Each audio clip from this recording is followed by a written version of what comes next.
First thing I want to say is that when you go on this diet, the primal diet, remember there's always adjustments to make. Even if I put you on a diet and you go through some changes and you're going through certain kinds of detoxes and you have certain symptoms, you look up in the book the symptoms that you're having, and that's what you do. Now, you may not have the disease, but you have the symptoms.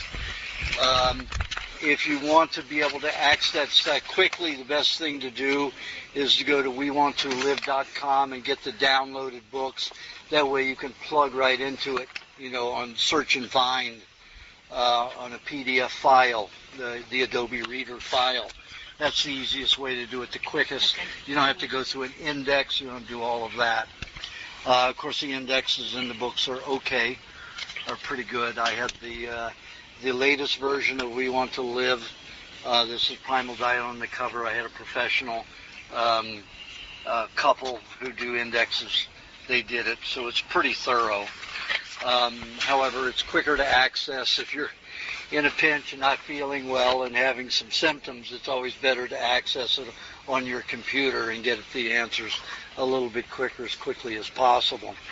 But there are always adjustments to make. A lot of people say, well, I got on the diet, I did great for a year and a half, and, I keep doing the same things, or I've adjusted it. And if you're not doing well on it, it means you're not making the proper adjustments for your changes. So reread the books. A lot of people think one read through is okay. I have students that I had read it up to 16 times, and for each reread, they got as much out of it as they did the first time, because there's a lot of things that don't register until you experience it. And that's many years of experience in there. So don't think that you have it down just because you've read the book once or twice. I recommend that people read it every 6 months to 12 months, 6 to 12 months. Absolutely once each one, read through in each book. Okay, let's start from the back this time. Barbara, do you have a question? I have a question. We'll come back to me. Okay. I have a question about the book. I have a book that's like 5 years old or 6 years old. Is the revised one greatly different? There's 55 new pages in the, and it's I've adjusted a lot of things in it. Yes. Okay. You know about this condition, pterygium, this little growth in the eye? What about them? I would like to know what you recommend to eradicate. Well, it depends on it. Is it a sty or is it a wart? It's a pterygium. Pardon? A pterygium that grows over the iris. Oh, I see. It grows over the cornea. The cornea, right. You can put some coconut cream in it. You have to get it very warm so it's diluted, and there are no flakes in it. There's no pulp in it. And you can put that with just a tiny speck of lime juice in it. The lime and the coconut cream together you can put in there. No, you put it right into the eye. You can make a mixture of it. Let's say you have 2 tablespoons of coconut cream and a drop of lime. That's all it takes. Mix that in, take your finger, make sure it's completely dissolved and clear, and then just rub it on the eye and then roll the eye around. Or you can rub it right onto that spot.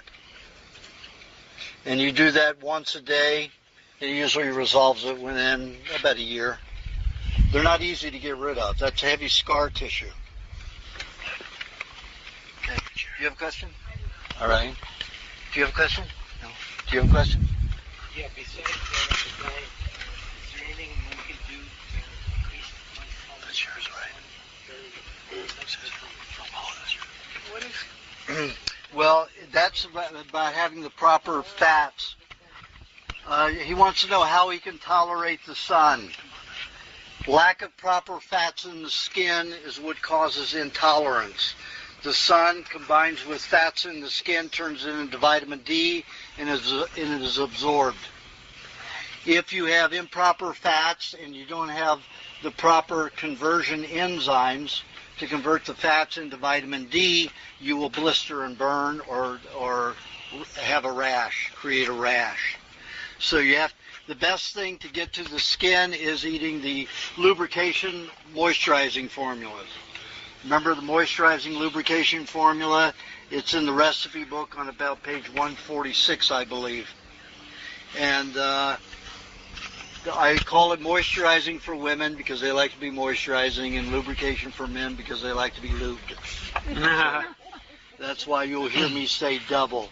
For this time, I'll just call it the moisturizing formula. When I'm talking to a woman, when I'm talking to a man, it will be the lube formula. Okay? So remember, they're the same thing. So the lubrication formula, if you have that a couple of times a day for about 10 days, and then once a day after that, usually within about 30 days, you can tolerate the sun. Okay? And that means it's lots of butter in there. The raw and salted butter. Okay? All right, do you have a question? That's right. No? Okay. I didn't think you were coming this way. I'm going to go this way. I'll come back to you if you need to think. Do you have a question? I don't have a question right now. Okay. Do you have a question? Okay. Do you have a question? I didn't think Okay. of a question. Do you have a question? I didn't think of it. Do you have a question? Yes, there's been some word about mold where I work. I have two questions to come from that one topic. How do you find out about the type of mold or what's dangerous, what can harm you, and then do you have any recipe for in case I was exposed to mold and it's to stop it from happening? Any mold that grows on a building that is not wood, is not concrete, is a toxic mold. Because it's feeding on the building materials, the fabricated building materials. It's always a toxic substance. It will always be a toxic mold, a toxic fungus. And when it spores, you breathe those in. What you have to do to the environment, to your walls, wherever it's contaminated, you need to dry out the room, wear a mask, vacuum the walls and the ceiling and the floors. Then you have to wash it down with vinegar and some non-aluminum baking soda and a little bit of the BioClean degreaser, cleaner degreaser. And what that has in it, they use grapefruit seed oil and lemon peel oil in that particular soap detergent, and it's the only one that I know is 98% biodegradable. All the others say biodegradable, including seventh, whatever they call themselves, seventh generation. Yeah. And like 12% is biodegradable. Everything else is toxic, So when they say you have something that's biodegradable, it's usually a false statement. Very little bit of that is biodegradable. Anyway, you wash the walls down thoroughly, and you wear a mask this whole time, and then you have to dry out the walls. You need some space heaters, coil-based space heaters. Those things that get coil and orange hot. 2 or 3 of them per room, if you're doing a room at a time. And then you need to seal off one of the rooms with some kind of a canvas in between to keep the heat in there, because it needs to get up to about 130 degrees. And that'll bake it through into the wall. You need to do that for about 2 days, bake it. So you destroy the mold deep into the wall. And then you need to vacuum it again, because it will spore as it's first getting warm.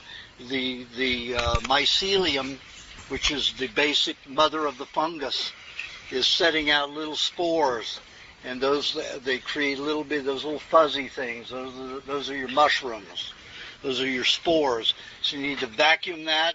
Then you're okay until you have another rain spell or moisture spell. If you don't keep your house, very dry. If you're living at a beach where it's always moist, you're in trouble. You may have to do that every month, every 2 months. Because The house is made of wood. if your house is made of wood, it's no problem. What about the paint on the walls? The paint, that's a problem. So you mean if wood gets wet, it's not a problem? It's not That mold does not a problem with an animal's body, including ours. But if the paint's getting moldy, you've got trouble. Plasterboard, any of that, because what it does, that mycelium digests the paint, makes it into flakes. The mycelium that's grown on paint is very toxic substance. When it spores and that becomes powder in the air and we inhale it, it poisons your lungs, it poisons your whole body. So you can obviously see the mold on the paint. What do you do You've when you've got to clean it. Then to arrest that mold in your body, you need to have about, depending upon the size of your body, anywhere to 4 to 5 tablespoons of lime juice. If you're a very large person, like John back there, he could have, 8 tablespoons of lime juice. And it would be like 2 to, or 1.5 to 3 tablespoons of lemon juice. Then you'd have an equal amount of the lime and lemon combination. You'd have an equal amount of honey to that combination of lemon lime. So if you have 6 tablespoons of lemon lime altogether, you'd have 6 tablespoons of honey. Then you have 5 to 6 tablespoons of coconut cream, 1 to 2 tablespoons of dairy cream. You blend that all together. Some people, if they have a lot of allergies, they need to use a teaspoon of vinegar or a half to a whole teaspoon of vinegar. And then you blend that all together and you add it to 2 to 4 ounces of sparkling water. That's going to taste like a lime coconut float. Do not gulp it, even though it's delicious. You've got to sip it, because if you piss it out, it's not going to get in there and destroy the molds. Now, you only do that if you have a mold situation and you're very toxic. You can do it for 3 to 4 days in a row. Then after that, only 1 day a week. Because just like an antibiotic, that lime juice will destroy the good bacteria as well as the bad once it gets up to a certain level. So don't do it if you don't have mold issues. Pardon? Don't do it if you don't have mold issues. Correct. Well, it's good as an antibiotic. Let's say you have a case of spinal meningitis or cerebral meningitis, and it's too much. You're going to panic and end up going to the hospital. Rather than go to the hospital, have that, and that'll slow that detoxification down. Okay? You said cement, mold on cement's okay or not okay? Mold on cement is okay. I mean, once the lime is broken down, it still doesn't absorb and digest very easily into our systems on this diet. I mean, for a person who isn't on the diet, they may have a problem with the mold in concrete. Okay. Okay? Yes. I dislocated my third toe, like all the way down. It's not all the way off the bone, but it's like partially off. Uh-huh. And they were saying that if I had to get x-rays done because I didn't know if they needed to do surgery or not. And they were saying if I didn't get it fixed properly or whatever, I could develop arthritis or something. Well, your cartilage is going to grind itself. You just need. Well, I broke 6 toes one time on a bicycle accident. I was riding in the desert, and I was going pretty fast, and somebody had left their sprinkler system on all night, so it created an algae in the gutter, and it was just like ice. My bike flipped out, my foot caught on the curb and ripped the toes apart, so they were ripped here, broken here, and 2 of them here. So, of course, I don't like to go to doctors, so I knew a 14-year-old girl that loved to crack people's knuckles. So I went to visit her, and she cracked my knuckles in place. So she just pulled out, and it set right back where it's supposed to go. That's all you need is somebody, chiropractor or somebody like that. Pardon? Have somebody push back because it's not that bad. They did take an X-ray. I didn't want to, but they did. And just to make sure, and it was just kind of off. Just one of them actually, a little far down though. Uh-huh. All you have to just pull it out, and your tendons will realign it. It just needs to snap out first. Okay. I couldn't do it. I tense up when I'm going to do it, so I couldn't do it myself. So I had that little girl do it, and she loved doing it. Do you have a question, Max? Okay. You have a question? Yeah, when I last was exercising, I did like yoga stretches and weightlifting. Now, if I stopped exercising, I found that after 3 months, I was still the same strength. Mm-hmm. But if I stopped stretching for a week, I'd almost lose everything. Mm-hmm. Why is there such a discrepancy? Why do you lose the flexibility? On this diet, when you're eating raw meats and raw fats, muscles, I don't do anything. Literally, I'm on the computer. And I just hold this. Once every February, I'll come and trim some trees, about 2 tons of trees, and drag those around and haul it. But that's the only heavy work I ever do. And I retain the muscles. On this diet, you retain muscle very easily. However, because we're so toxic, we always have minerals combining with poisons to try to neutralize them, to alkalinize those over-acidic free radicals that are throughout the body. So that causes calcifications. They call it calcification because the highest mineral is always calcium, but it's a conglomerate of minerals. It's not just, mainly calcium. But these deposits will collect everywhere, and that causes stiffness. And then you have to get the lubrication, you have to get the lymph system moving into those areas, and the blood and the neurological fluids all have to get in there to make sure that these are dissolved and they don't stay growing as crystals. Anything you can do to mitigate it? Yeah, be on the diet 40 years. 40. Then you'll never have to worry about it again.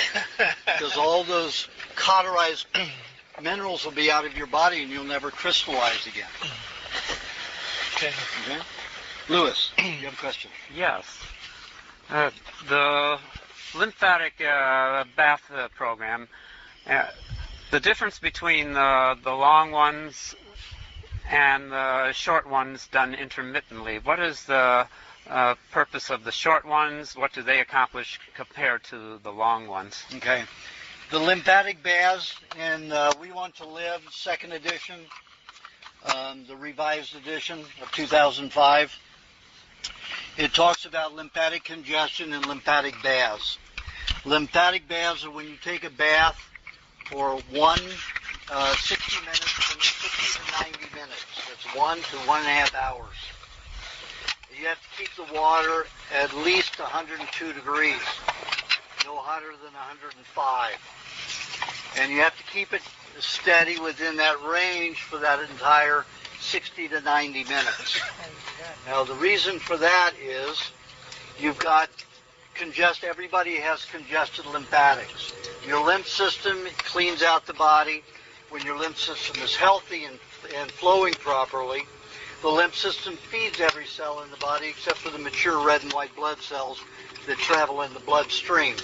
Until the red and white blood cells are mature in the bone marrow, the lymphatic system is still responsible for feeding them.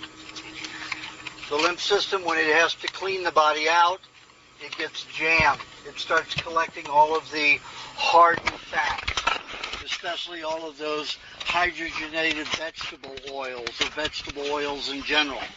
Vegetable oils in the human body crystallize. That's what causes hardening of the heart and arteries, not animal fat. That's a myth, a fiction. An herbivore that eats vegetables and vegetable oil in their vegetables have a body temperature of 101 to 105 degrees. Ours is 98.6 and lower. So when we eat vegetable oils, if it's made a part of a cell, it will store in the body and crystallize over about a year to 5 year period. And once it's crystallized, You cannot get it dissolved unless you can get the body temperature high enough. And that's 102 to 105 degrees.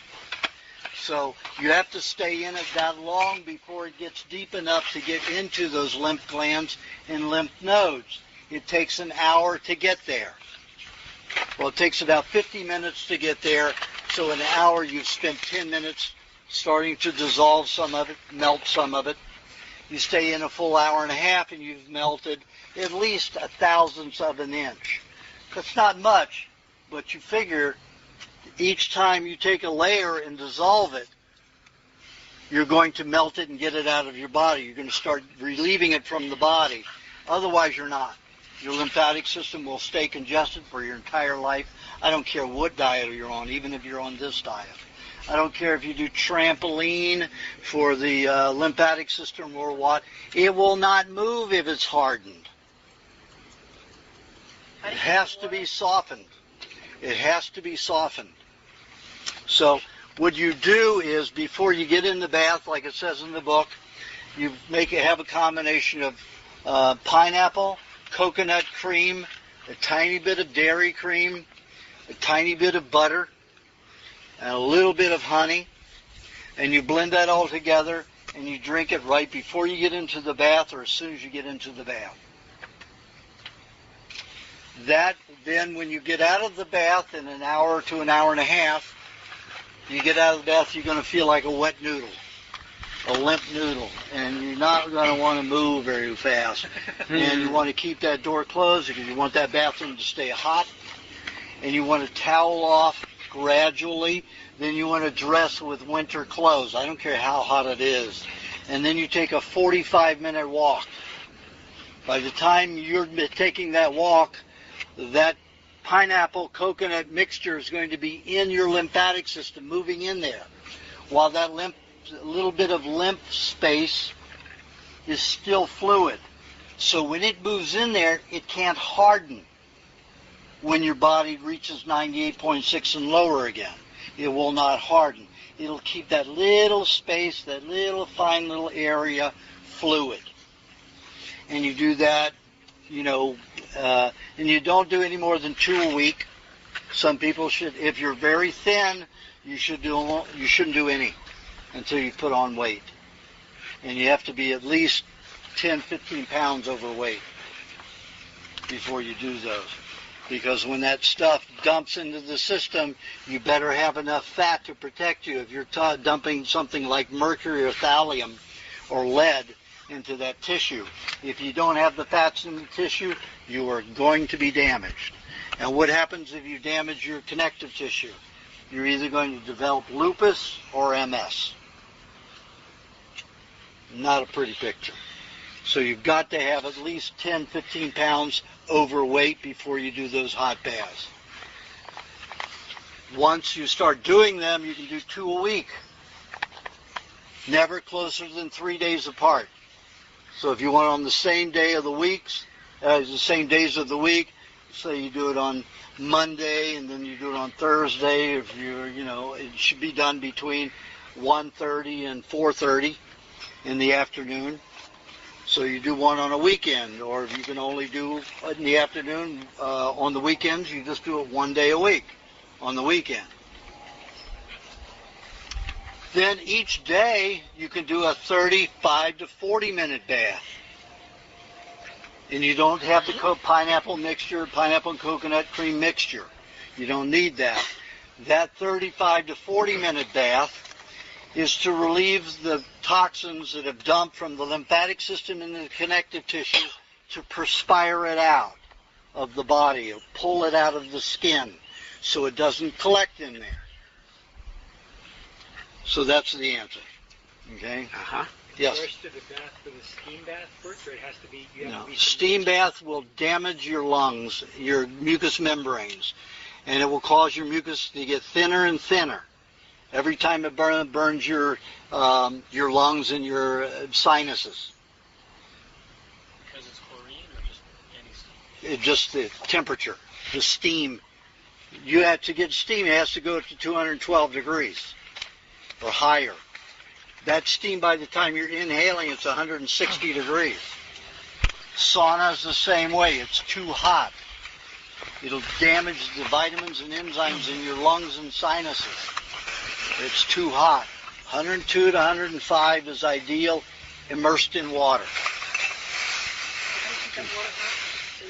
Well, what I do to keep the water hot, or I have a hot tub now back there, so I don't have to worry about that. It's a consistent temperature. But when I used to use a bathtub, I would fill the bathtub with scalding hot water halfway.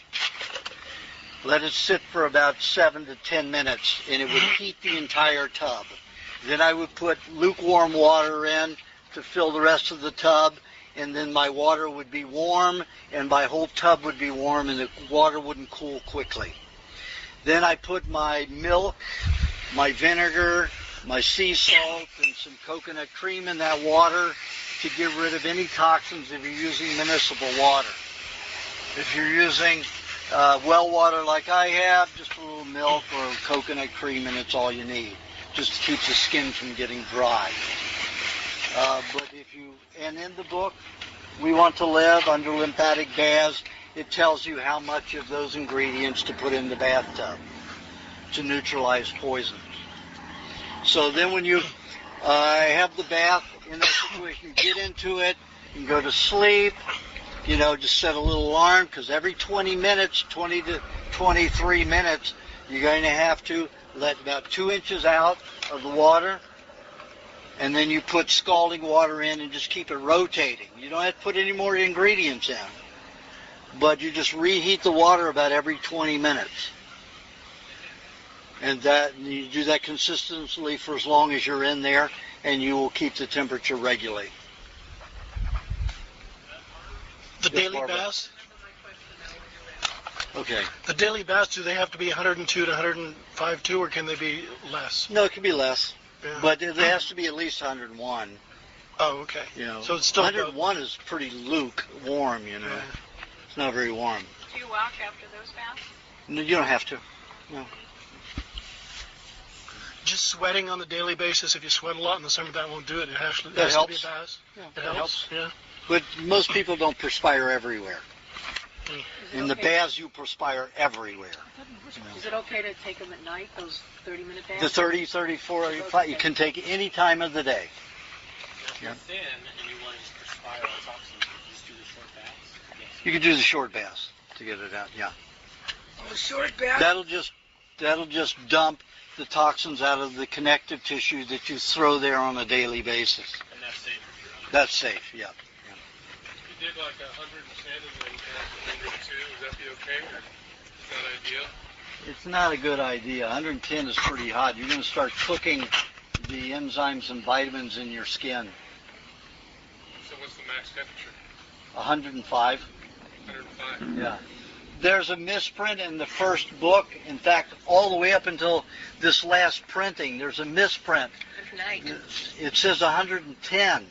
Ooh. It says 110. It should be top 105. How do you know if it's going to be 105? You can have a thermometer. Usually they're not very accurate. They're not very accurate when I've been looking at. Well, it should be. Well, get one that's for cooking.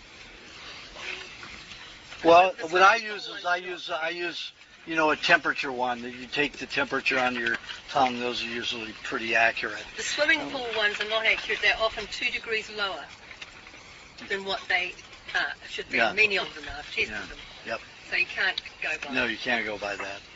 Are cooking thermometers reliable? Pardon? A cooking thermometer, is that reliable for that? Unless you use them for cooking, they will be reliable unless you use them for cooking. Once they've gone through a high temperature change, they go off about 2 or 3 degrees, Okay. even up to 6, 7 degrees. Depends upon it. Yeah. What about natural hot springs like Beverly Hot Springs over in Oxnard and Beverly? Wonderful. Yeah. Would that count as a lymphatic? Well, you have to check the temperature. It fluctuates because it's from the underground thermal pool. And that even adjusts. So you just check the temperature. Would that count as a lymphatic bath? No. What? The Beverly or Glen Ivy? If you stay in for an hour to an hour and a half. And they let you put all your coconut cream in there? No, at Glen Ivy, they have several hot tubs there that have no toxic minerals, your skin's just going to get dry, so take the coconut cream with you and put it on your skin several times throughout the day to oil the skin. But then you can't dress up warm and walk. We're not going to be walking for that. Well, you can. You can leave. You've got your pass. You go take a walk around the area and come back in. You can. Dressed up warm? Yeah. Can do. Yeah, you can do that. And you can. I want to tell you, anyone who's going there, because most people are too embarrassed to even ask, but when I go there and it's too cool, which has happened twice recently, you just ask for the attendant to come and check the temperature of the pool. I said it was 101, and he said, oh, no, it's not. It's 103. So I said, no, it's not. They came and checked it and said, yes, it's 101. So you can put it up. Mm. So they will do it. Because if you say at night, I was very nice. I was very sweet to them. I said, you know, I've come all the way from San Diego, and it's only 101, and I have to have it for my healing. He said, okay. And then they went and put it up. And all the other people complained because it was too hot then. Because they don't like it at 103, 104. But they will do it because they advertise it at 103 to 104. So you just have to be nice to them and they'll come and do it. At the beginning of the day, you know, when you get there. Yeah, there's just a controlled heat. They have a thermal that comes out of the ground, but then they filter the water and then control the heat. They've got two heat sources. One cooler and one hot. They both come from mineral. Yeah.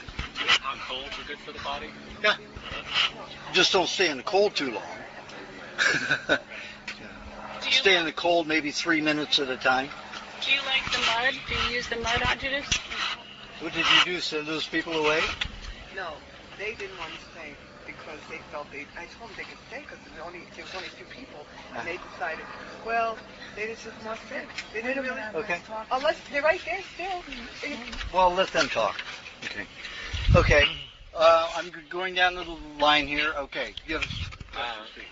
We took our child for swimming lessons this summer. I was just wondering if there's anything you can do before or after the pool that would help mitigate like all the chlorine and all the chemicals in the water.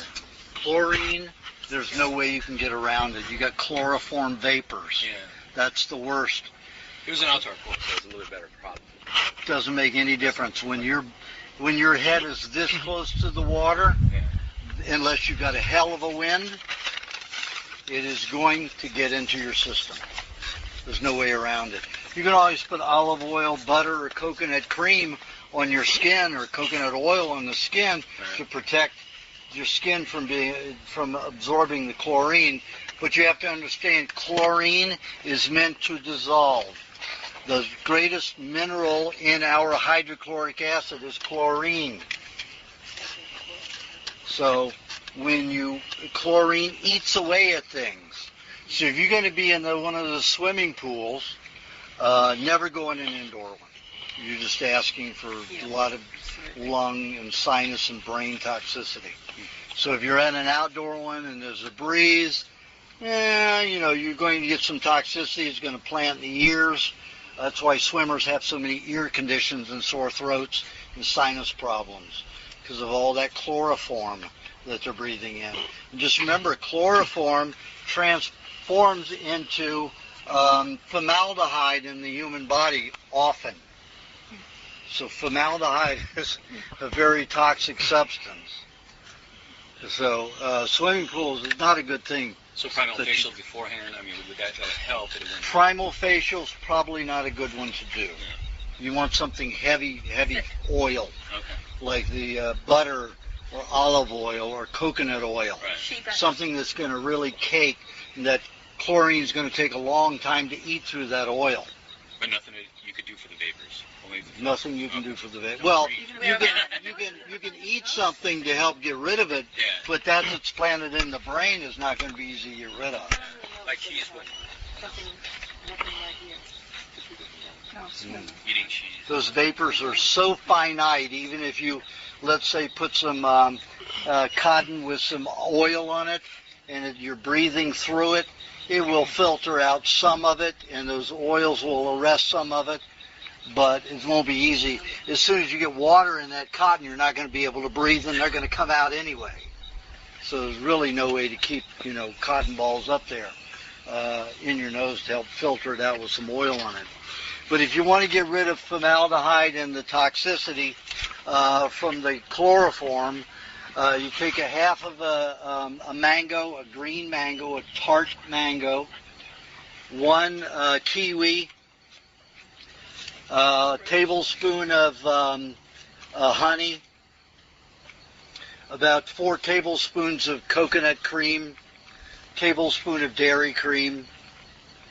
Blend that all together. You can even put, let's say, a teaspoon of lemon in with it also. Blend that together, and then eat that. That'll help get rid of formaldehyde and chloroform from the body. Pardon? If somebody's going to ask a question, raise your hand, because all of a sudden everybody else is raising their hand, and some people are speaking up, and they're asking about the same things. Barbara, go ahead. Can I give that to the dog? Because you said the dog had that rash, and you said it was from formaldehyde from the It will probably give the dog some diarrhea, but that's okay. Because the rash is just getting bigger. Yeah, okay. Right. Yeah. Is there anything you would recommend? Like my association, I went to them and said, "Can you not put the chlorine in?" And they said, "Sure, give us a better solution." So I don't know what is besides research. A bunch of things. You get the salt chlorinators. Salt chlorinators. They're called electrical chlorinator. What it is you put salt, like rock salt, good, just sea salt. Rock salt is sea salt. It's not cleaned, it's not sterilized like your table salt is. And then chlorine added to it. So you just put that rock salt in the pool, and it sends electrical charge through it. And it converts some of that salt into chlorine that is non-chloroform vapor producing. Okay for the skin as well? It's great. My landlord, Fred Siegel, just built a pool down here, and that's where I go swim now. And bromine, no good, or ozone? Bromine is, again, that's a very toxic substance. This is one chemical company bamboozling you for another. Oh, well, let's use bromine. Oh, well, chlorine bromide. What's worse here? Ridiculous. Ozone is very bad. Ozone will oxidize the fat in your skin. Then your skin will start dissolving. So not good for the skin. So sad because all these, the Santa Monica YA or something, they advertise, we don't use chlorine, we use ozone. Well, that's, they were sold a false bill of... If you ozonate anything, take a look at the one way you can really tell how bad it is find somebody that will give you ozonated olive oil. It is the foulest smelling shit in the world. And that's shit is a good thing. But this oxidized olive oil is foul smelling and it's very repulsive. It putrefies it. There are people that are injecting pure ozone in there. I know. I've watched 12 of them die. It's like the rage now. Yeah, I know. It's just people get hoodwinked into doing these things, and you have to look who's behind it. Who comes up with these ideas? It's mine. It's ridiculous. Are you sure? I'm fine. Yours is that one? Joe? No, it's not mine. It's gone. Okay, how about over here? Yours is over here? Oh. Okay. Put it there. Excuse me, Audrey. So that formula you gave, you said green mango? Yes. That's an unripe mango. I have a hard time finding green anything in the store. I don't know where you go. Everywhere I go, I can always find green mangoes. So, yeah. Yeah, I've seen lots. Green mangoes are easy to get. Green. Okay. Anything else on that subject? Yes. We have a pool that uses a float pump, which is a sun-powered. They do make them. You monitor the amount of copper. It uses solar power, utilizes the copper, and it's an extremely good dechlorinator. You add just enough you float one small chlorine tablet, just enough to burn off the body oils. That's all. Not enough. You won't taste. You can actually drink the water. It's that safe. You keep the copper below. It's called Flotron. I think it's made in Arizona. The I company's tested in Arizona. it. It's not good. We've had it for 20 years. It's been great. There is a process where they use just a small bulb, It's not or it's a thing like this. It's solar powered, and then it has a copper electrode. Coil, yeah. A copper coil, and it releases the copper. And the copper is a wonderful.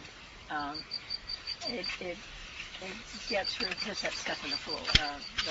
Not fungus. What's it called? Algae. It's wonderful, the algicide. And what you do is you monitor it. You have a little tester kit, you get it. And then when it gets above a certain point, you just take that out of the water for a week or two before you're ready to put it back again. And the water's safe enough that you can drink it. If there were emergency and we all had no water suddenly, or Laguna Beach was cut off from a water supply, I could drink my pool water if I had to. That's her opinion. I don't agree. Yeah. I found the copper's too high. Copper patinas. It rusts in the system, even in small amounts. So I don't agree with that one. Can't you kill a plant by putting on it a copper? Yeah, you can Absolutely, but if you put enough, I mean, you have to put this. If you cleaned out your coil and you dumped it on the plant, that would be very toxic. You have to dispose of the stuff around the coil. But the coil has a protective thing around it. But the water really has no chlorine. It has no taste. It's wonderful. Now, I don't say the salt pools aren't as good, but this is very easy, and we've used it. Salt pools are good to have. Well, it depends on how much salt you put in it. Some people put a tremendous amount of salt, but it doesn't take much salt to keep algae from growing. You know, for a good pool filter, you could use a sand filter. Like on my hot tub back there, I have a 300-pound sand filter that's made for a huge swimming pool. That's because I don't want to change the sand every year. I want to change it every 10 years. So I've got this 300-pound sand filter back there that filters the water. So the water's crystal clear in my pool, in my hot tub, as long as I have it running. But it will grow algae, but I love my algae. So I like it. It's made really soft and nice, just float around on. So I dig my algae. That's what you recommend for people in a pool, is sand filter. Yeah, the sand as far as your filter goes, yes. And that will filter out the city water. No, I've got well water here. So you've got to go through several different filters if you want to use city water, municipal water. You use first a HEPA, a very finite HEPA paper filter, then a charcoal or carbon filter, and then the sand filter to get all that garbage out. But the sand filter alone will keep the water crystal clear. It won't stop algae on the walls of your pool from growing. People's pools, you can swim in it without applying anything on your skin. No, your water dries out the skin. So you still want something on the skin. Like coconut cream. Like coconut cream. Coconut cream is not all that as heavy, and that's a nicer thing to use. Nicer for the skin. Because the coconut cream has water-soluble vitamins and minerals, as well as the oil-soluble. And oil in the coconut cream is only 5% of the coconut cream. Anything else about the pools? Speaking about salt, how about water softeners that use salt? Do you recommend those? No, I don't. Because they use things like sodium chloride, potassium chloride, which is saltpeter. You know, so they use chemicals to break down those minerals, to dissolve them into a finer substance, so it isn't hard water. Do you use a different kind of salt with that? You can't use a different kind of salt on it? Well, there are forms of ion chlorinators that you can have floating around in it. I was curious about your sequence of filters. Usually you go from a large micron to a small. Yeah. And you said like HEPA's 0.2 micron and, I want the chemicals out first. That's going to clog that sucker up so fast. Nope, doesn't. I mean, you still have to change it every 3 months. You know. So it just depends on the size. Yeah. You know, you're talking about a swimming pool. Depending upon the size, you know, each one should be this big, and your sand filter can be huge. And the pool companies put those in? Yeah. You just have to ask them. You'd have to tell them what you want. They'll always give you the cheapest of everything first. Okay. Anything else about pools?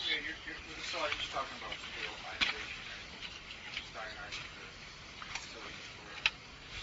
Yeah, the electrical chlorinator when it charges it gives ion charges to the sodium molecules that causes a chlorine-like reaction. So you're saying that chlorine that you produce through ionization, through the polarization of sodium and chlorine, that chlorine doesn't produce a chloroform vapor.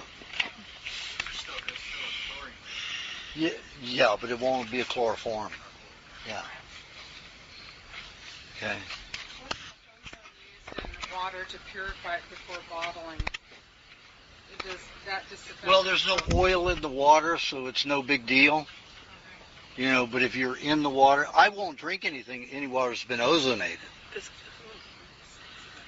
how about, could you get some feedback on hydrogen peroxide? What do you just... You're getting into a different thing. Let's stick with just pools now. If you got that question, that can be your question later, okay? Barbara, do you have a question now? Yes. My question. First, I should say that the formula that Aajonus gave, the antibiotic formula for mold, whoever that was. The lime juice and coconut cream? Coconut cream. 2 weeks ago, I had a screaming ear infection, fever, everything hurt, collarbones, jawbones. Aajonus gave me that formula so that I did not have to go to the hospital emergency room, which, believe me, I was considering heading in that direction with a degree of pain. But I did not want to go to the hospital emergency room, and that formula worked. Within 5 hours, the fever broke. All the pain except for the ear was gone. 8 hours, fever gone, everything gone. So just want to say that works beautifully well for anyone interested in an antibiotic formula. Now my question, okay, you mentioned since I'm not depressed or I don't have digestive problems, that high meat would not be for me. I didn't say it wouldn't be for you. I would say it was something that you don't necessarily need. Okay. But then how about worry or anxiety? That involves usually overproduction of adrenaline or detoxifying old adrenaline that's in the body. Nut formulas for that. What if you're in a weight Yeah. loss? Pardon? But not high meat. Right. Now the high meat, the reason it works for depression and terrible moods is because the E. coli, the last stage of digestion in your body, that E. coli breaks down and has the final digestion of fats and proteins. It puts it in very microfinite solutions that feed the brain and nervous system. When you have poor E. coli, you'll have depression all the time. People who do colonics and enemas,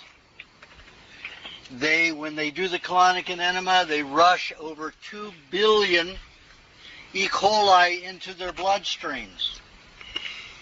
But then they're washing the E. coli out of their intestines out. So then they have to keep doing the enemas or colonics to rush the E. coli into the system to be able to feed the brain and the nervous system. And it is a trap. So if you eat high meat, the bacteria in the meat predigest those the same way the E. coli would into finite molecules to feed the brain and the nervous system. That's why when you eat high meat, does everybody know what high meat is? Good. Okay. No, I don't. Oh, you don't? High meat is when you take meat, you chop it up in small pieces, you put it in a jar, and you let it start rotting, decaying. The bacteria in the meat will start decaying itself digesting itself. And when that happens, then it will cause, if you're psychotic, neurotic, doesn't matter what it is, depressed, it will resolve that in 10 to 20 minutes after eating the high meat. It happens in, so far, 196 cases out of 200, even from the first time of using it.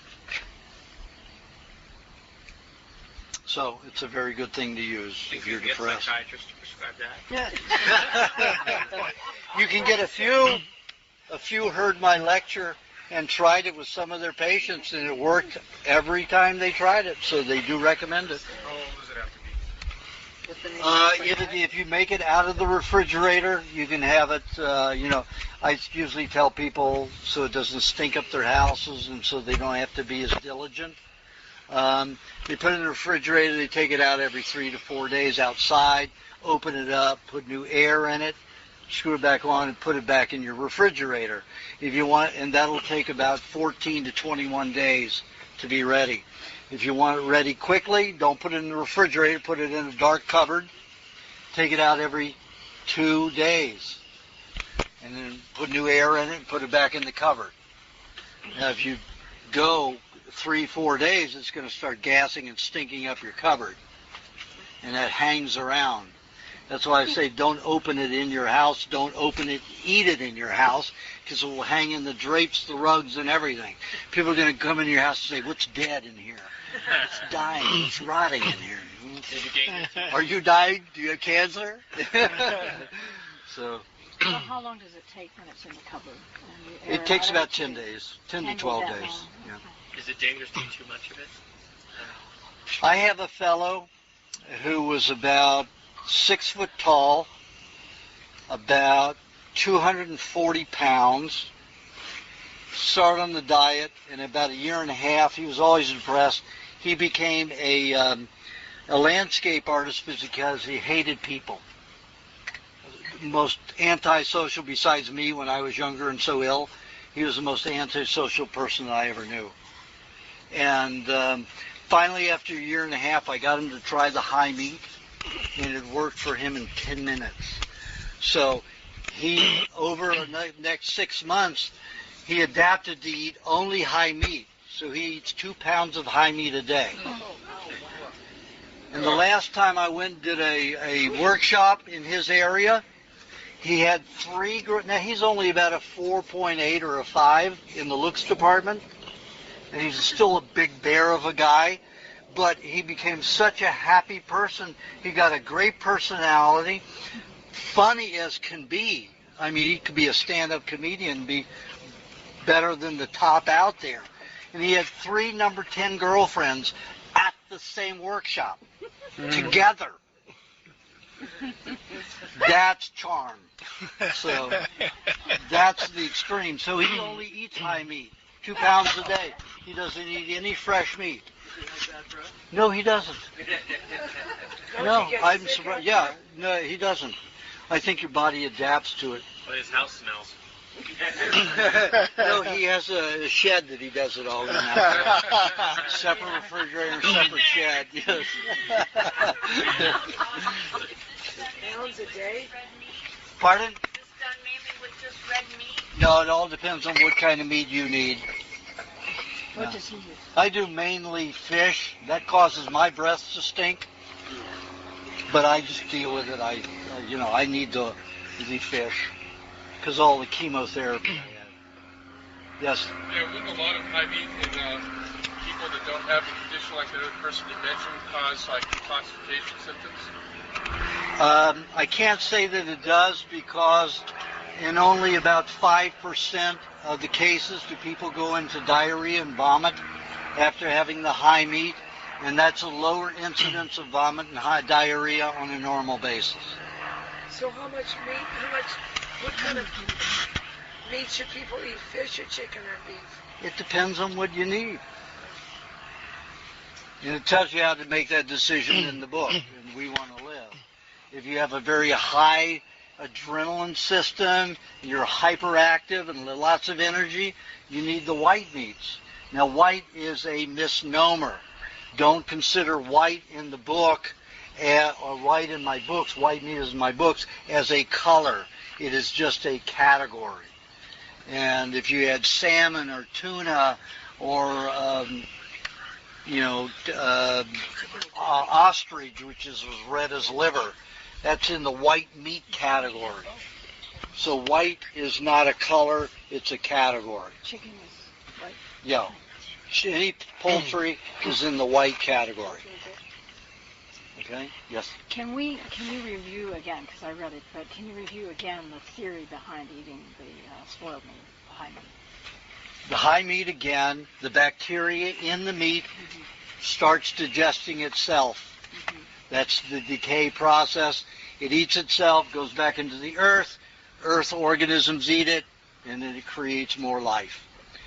It's just a pre-digester. It digests it the same way that we have salmonella and a variety of other bacteria in our intestines, including E. coli, to break down that food so that we can use these finite molecules of fat and protein and carbohydrate and whatever else is in the meat itself. But why use the high meat and just not digest it normally? Because most people they have poor digestion. So the high meat aids. How does that help somebody with a psychiatric problem? Because the brain and the nervous system are not getting fed because their E. coli is poor.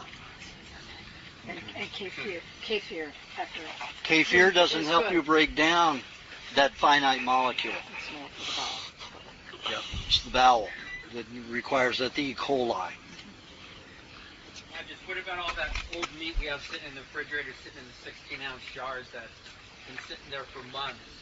Yeah, I've used it up to a year and 3 months old. How about if it's older? Throw it out.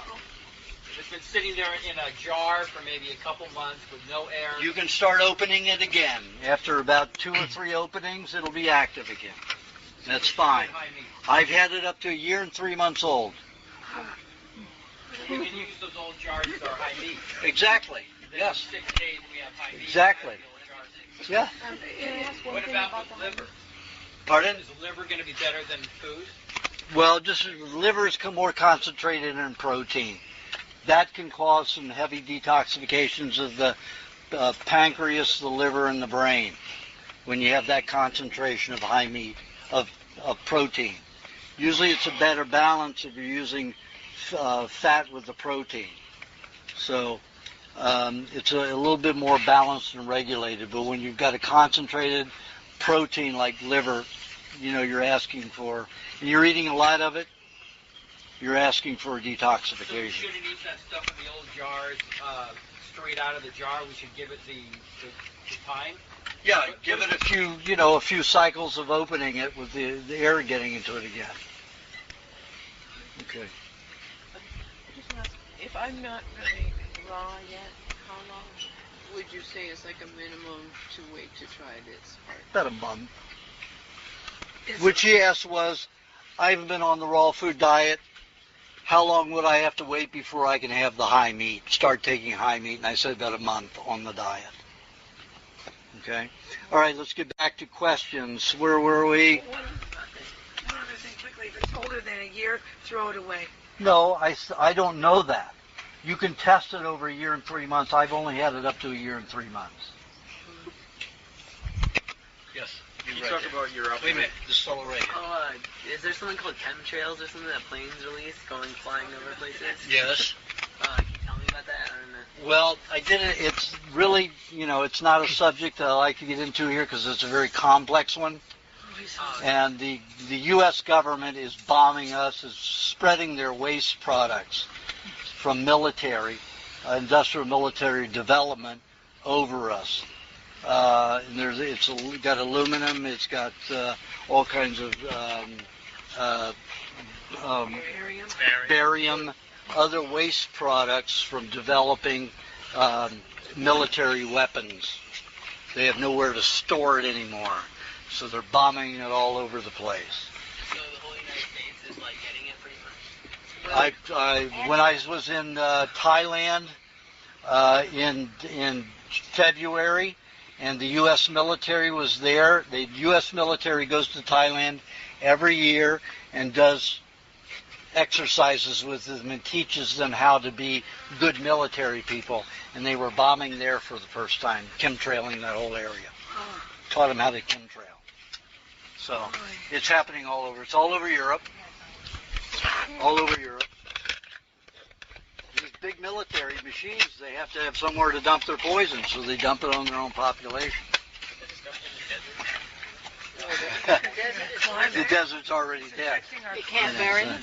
They have to spread it all over. They're doing it everywhere. You can't bury them? They're trying to thin it out everywhere.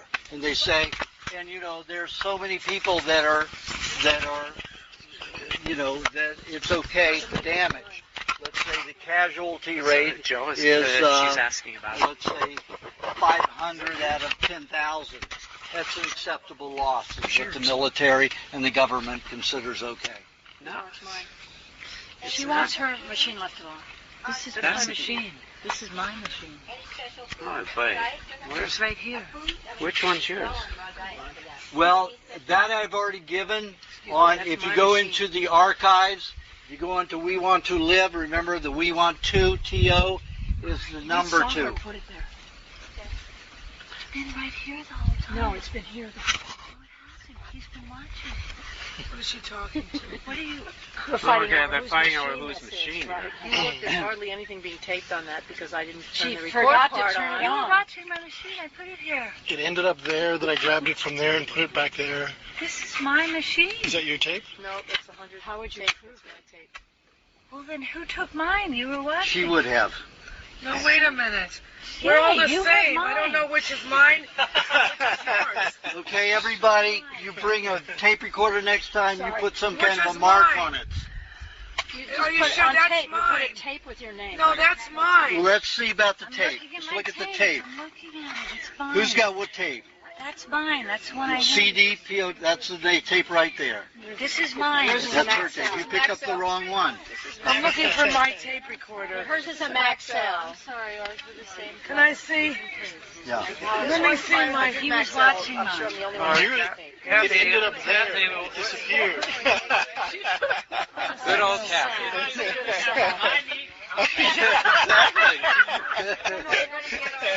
I know it's my machine. Make it by digital. Is it at the end? Does it need It's to all be turned? screwed up. No. She turned it over. Oh, So you don't do the other side. Okay, we do this now. Okay, we're going to get started again. Discussion's good here. So as far as They look the same. as far as what I suggest, silence, please. No more comments. What I suggested to eat is in the archives of my newsletters, the Primal Dad newsletters for chemtrails. Okay, didn't I put that in there? Okay. All right. Do you have a question? Talk about your observations on the difference between fresh milk and old milk. Fresh milk and what? Old milk. Just remember, old milk is always better. Because just like in the high meat and all of that, it's breaking down. It doesn't taste as nice and as fresh and as delicious unless you put honey in it as soon as you get it home. My milk, most of the time, I put my honey in as soon as I get home. I'll take because I drink like a half gallon or a little bit more than a half gallon a day in the summertime when it's hot because I don't drink water. And I'll take about 16-ounce glass canning jar. I'll put about 12 ounces or 10 ounces of milk in it and about 6 ounces of honey in that. And then I blend that and then pour a little bit into all of my half gallons. So I'll have about 6 to 8 half gallons of milk. So I put a little bit in each one. Of course, I have to pour out a little every one, and then pour that into it. And then it stays sweet even if it goes off and the bacteria is growing in it. You put it in the refrigerator? You can put it, yes, I do put it in the refrigerator. However, a day or two before I'm going to drink it, I put it in a dark cupboard out of the refrigerator because I like to have tea first. I'm sorry, you put it in the refrigerator right after you put the Okay, let me start it over again. I take the milk home. I take a little out of each container. I put it in a jar. I blend about 2 tablespoons of honey per quart of milk. Half gallon. Per quart. No, Takes per a quart. little bit out of each half shell. 2 tablespoons of honey per quart. So that's 4 tablespoons of honey per half gallon. So I pour that much into each half gallon. I put it in the refrigerator. If I put some in the cupboard immediately, and I have some left from the day before, because I like my milk 24 hours or more old before I drink it. In fact, I like it thick, like kefir, and sometimes that takes up to 2 days. So that's the way I will have it. Isn't the honey antibacterial though? No, it doesn't. It doesn't act as an antibacterial in milk. In fact, it encourages the Lactobacillus acidophilus to be more active than the Bulgarius and Caucasus. If you don't put honey in it, the Caucasus and mainly the Bulgarius would be more active. That's to break down the fats and the proteins. So that's why it becomes bitter or tart even. When you put the honey in it, it encourages the acidophilus to grow. It is antibacterial to an extent with the Caucasus and Bulgarius, but it doesn't destroy it completely. And when it's to the point where you can separate the whey out of it, would you use the whey train? I'll just reblend it and then drink it that way, unless it's too acidic. If it starts causing my mouth to get a little stingy and burn or my tongue to get sore, then I'll just separate it and make cheese with it. What I found interesting about the old milk, I don't know if anybody knows, but you test the ORP of it, the oxygen reduction potential, and you see the millivolts in it. And the old milk, it's pretty amazing. Yep. But there's a certain point though. It's kind of goes down to like 400, and then it starts going back up again. So at that point, which is about 5 or 6 days, I've noticed it's got so many electrons in it. It's amazing. Okay, this gentleman back here, forgot your name. Scott. No, I'm fine. I'm just actually taking it. Do you want a question? Do you have a question? No? Okay. Do you have a question? Dehydrating the meat a little for the kids. What's that going to do to it? If what? Dehydrating the meat a little. Okay, if you dehydrate the meat, you lose your enzymes and a lot of the ability to utilize your proteins and digest in general. So beef jerky is So bad. beef jerky is terrible. But if he wants to let his meat dry a little bit, it's not going to be that bad. Just eat a little honey with it to add some enzymes. Yeah, they'll just leave it out on a plate. They do a lot at Pangai in Hawaii. A lot of those people don't like the fresh tasting meat. They like it slightly dried. You could run a fan over it, right? Like a cool fan. Yeah, but still, when you're dehydrating it, you're losing the electromagnetic energy, the field of energy of that food. It's like the Indians. Every year, the Eskimos and the Inuit and the Canadian Indians will make a pemmican. They'll dry meat, beat it until it becomes a flour, and then mix it with some kind of a lard. Whether it's some buffalo, seal, whatever they have available, and they bake it in the sun till it melts together. And then they press it into a 90-pound cake, a cube. And they will keep that throughout the whole winter in case they can't find any food for the hunt. If they don't need to eat it, whatever they don't eat during the winter, they bury it in the spring. They don't eat it. Even though they've gone to all this great lengths to have this dry meat and go through this whole process, it is just for survival. They know that it will leach enzymes and lots of properties out of the body and will weaken the body. So they bury it. They will not eat it. They only eat it if they're starving. Same thing for cheese, if you dehydrate cheese. No, the cheese is medicinal. It does. You lose the ability to digest it. But it acts as a magnet. As it goes through, it even starts in the mouth. As your bloodstream, your neurological system, and your lymph system moves throughout the entire intestinal walls and digestive tract walls, the cheese acts as a magnet and will draw poisons out of those three fluid systems. If you leave that cheese out and dry it, it'll change the properties of the cheese. Not like you take this organic pastures cheese, it's kind of wet, leave it out, it becomes dry, kind of. Yeah. It tastes better after that. Yeah, the drier it is, the more it will be absorbent. Okay. The less you will digest of it. So that acts as a magnet and a sponge, and will carry toxins out through the fecal matter.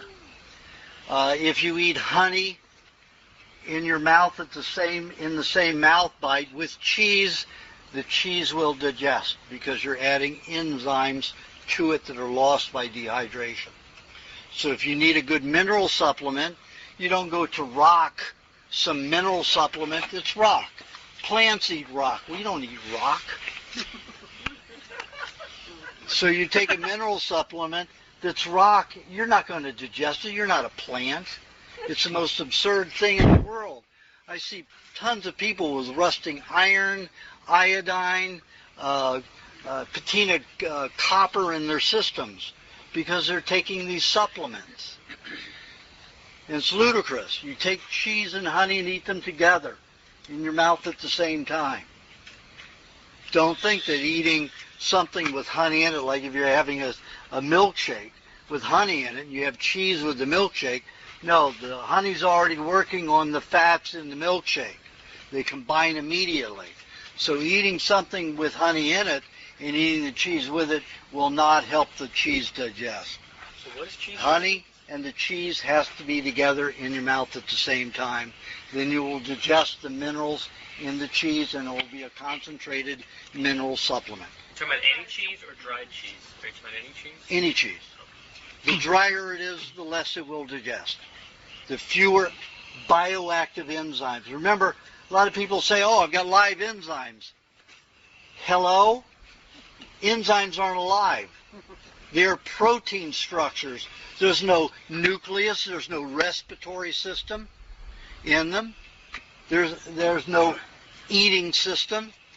They dissolve depending upon the protein. It can be a building enzyme. It can be a dissolving enzyme. There are different kinds of enzymes.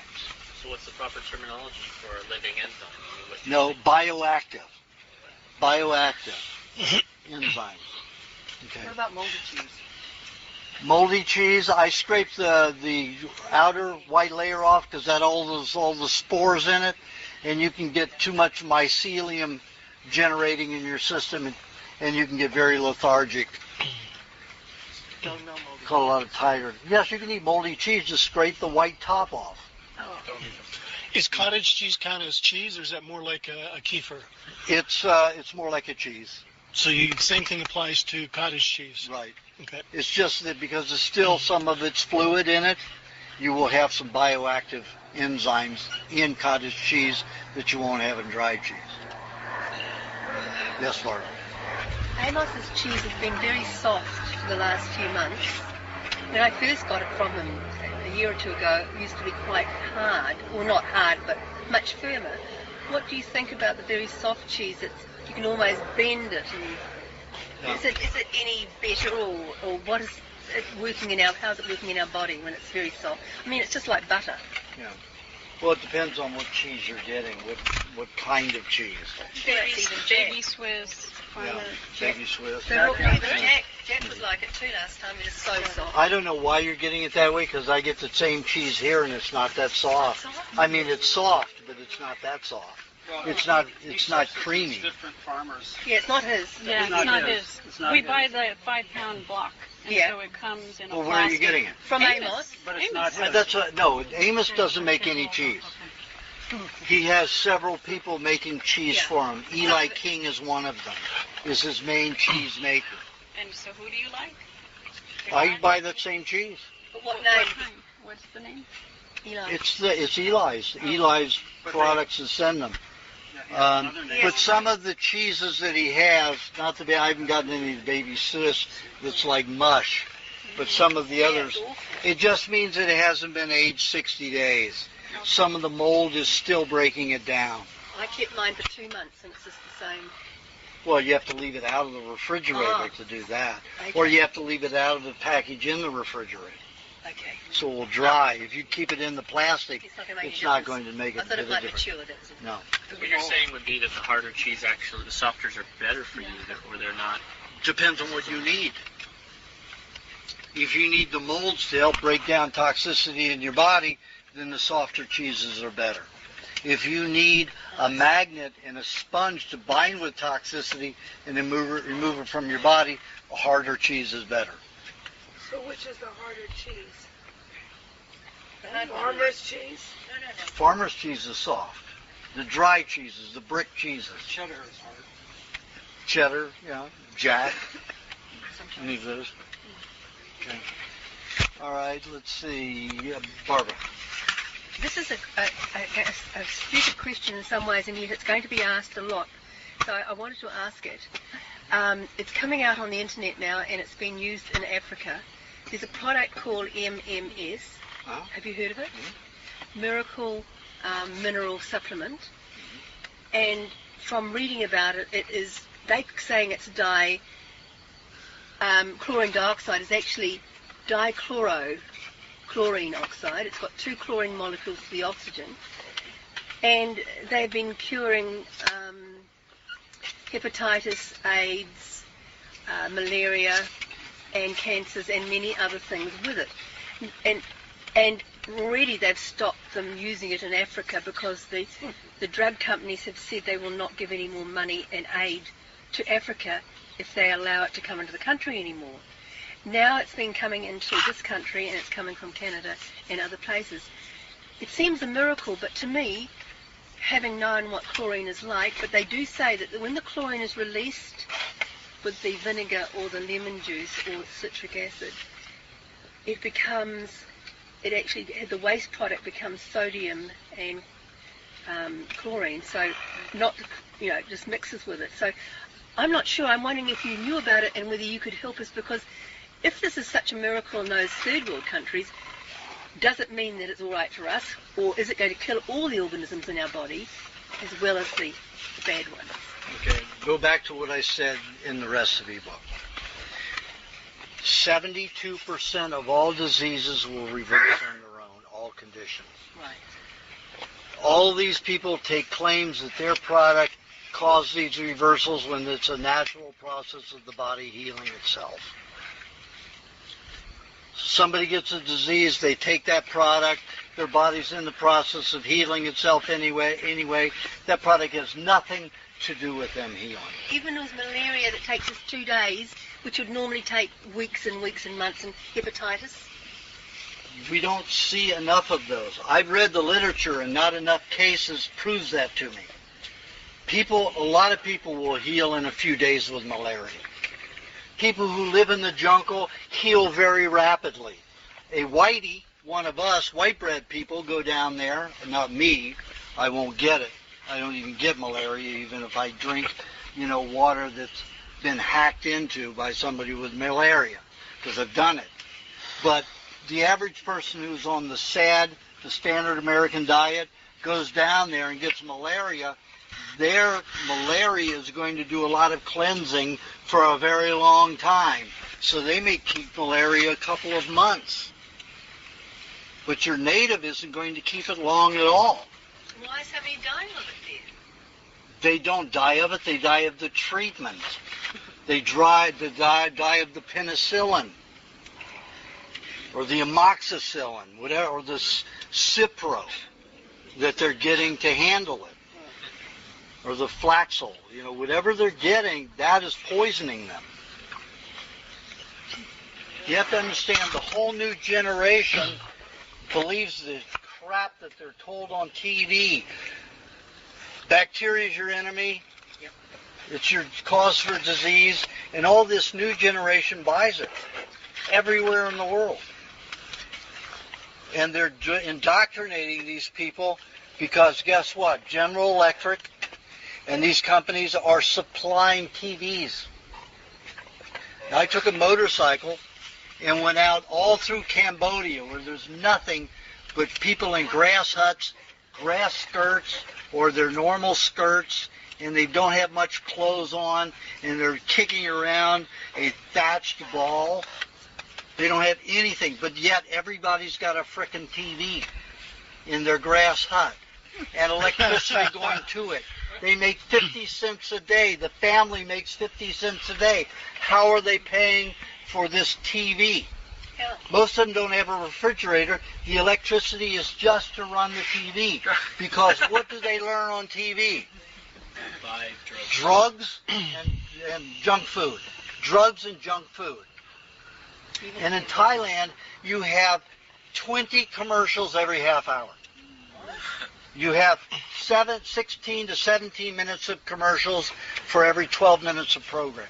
Wow. And half of it is drug related. So they're teaching these people that you don't trust the human body, that everything is wrong because it's of your body, and trust chemicals. So the MMS, is it useless? Is it a toxic product to put in your body? Again, it's a mineral. It's mine. It's for plants. If you got an average person who is very toxic and they mix it with some lemon or lime and have it, it's going to act like an antibiotic in a way because of the high chlorine. It's going to destroy some of their body's ability to cleanse itself. Is that good? No, I don't think so. I don't think in the long run it is. For the short term it is, because then they get rid of their symptoms. Then a malaria-like symptom or disease will come up later. Then how do they treat it? They just keep treating it so the person gets older and feeble longer. You know, so and they may not live as long, and they probably won't live as long. And that was my feeling, but I wanted to run it past you. Do you have a question? Yes. You advised me, instead of doing the sauna, to get a hot tub.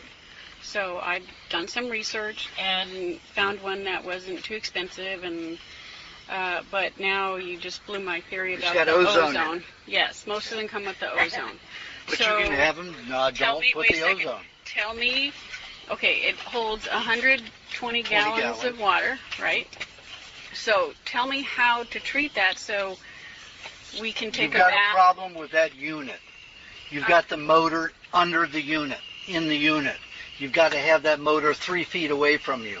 It generates EMFs. If you're going to have that thing, going to be sitting in it. Yep, and you have that generator on, heating the whole time, and your jet's going the whole time. Is he willing that to EMF's work with going to us? hit you. Pardon? Is that guy willing to work with us? He emailed you. Well, he just emailed me the information, all the stuff that you just told me, but I haven't asked him what he will do to change it. Okay, well, but see, he sells the whole unit. The whole unit's intact. It's made the way it is. Not going to work. What am I to get then? I mean, the other spas are the same damn thing. The motor is on the bottom. So, well, I you mean, just have to get a separate pool guy to make a separate compartment and put extra hoses. So it won't be all contained in one. Take the whole motor unit out. Motor unit. Anything that generates an electrical charge. Do you know anybody that has one that can do this, that we can have? I had we somebody work with build them? mine. I told them how I wanted it built, and they built it. How far away? Yeah, how far? Well, I've got mine 10 feet. Yeah, but this EMF from a 2-horse motor? Come on. It's only 3 feet. What? Have it 3 feet away? It's got to be 3 feet away. Okay, that's one issue. Now, I mean, I didn't even think of that issue, but okay, you were talking about that they have an ozone generator in the unit. Now you're saying that's no good. So how am I going to clean the water to go in it every night instead of using my bathtub? Because I want to get well, but I need to have that temperature hot so I don't have to do the bath all the time. Is what you told me. So I can do it 6-7 days a week. I mean, I'm trying to make this easy for myself. It's not going to be easy. Well, I'm trying to at least have it there and available. I mean, you told me to get the hot tub. So I'm trying to look for I said get a hot tub. I said you can get a hot tub, but you're going to have to rearrange it depending upon the hot tub. All right, so tell me how to do that. I just told you. You put the motor aside, but you didn't tell me how do I clean the water. We don't put ozone doesn't in it. clean the water; Okay. it just keeps tell algae me what, from growing. Tell me what we put in it so we can keep it in the water in there for 4 to 6 months and not have the pipes have some kind of film on it or whatever we have to worry about. I don't know anything about this, so. You'd have to have an electrical chlorinator. So you're saying that's the only thing that would work? That's if you want it small and compact, that's the only way it's going to work. Does that create an EMF field? Pardon? The electrical chlorinator, does it create EMFs? Well, the electrical chlorinator isn't right there. It goes through a system. So the water goes through that system where the charge is and sends the water back in. So that has to be separate also? Well, it is. Yeah. I mean, with the motor and anything anything that has a motor, you're going to have to. And how far away should it be? It should be about 3 feet. At least 3 feet. Yeah. Okay. The only way you'll know for sure is you get a EMF field meter, and you test it and see how far it goes to where it's 0. Okay, and that electric chlorinator is going to be sufficient not to use any other, and I don't know, I've talked to pool guys, and it's either, they say the ozone works 80%, and then you have to shock the system with either hydrogen peroxide or some kind of nature 2 enzymes or non-chlorinated crap. This is getting way too complex. Okay. And this is too complex of an issue to take up here. So you'll have to call me for the rest of it. Okay. Can I just ask you about a jacuzzi tub when it comes to that? That you're not supposed to use a jacuzzi tub?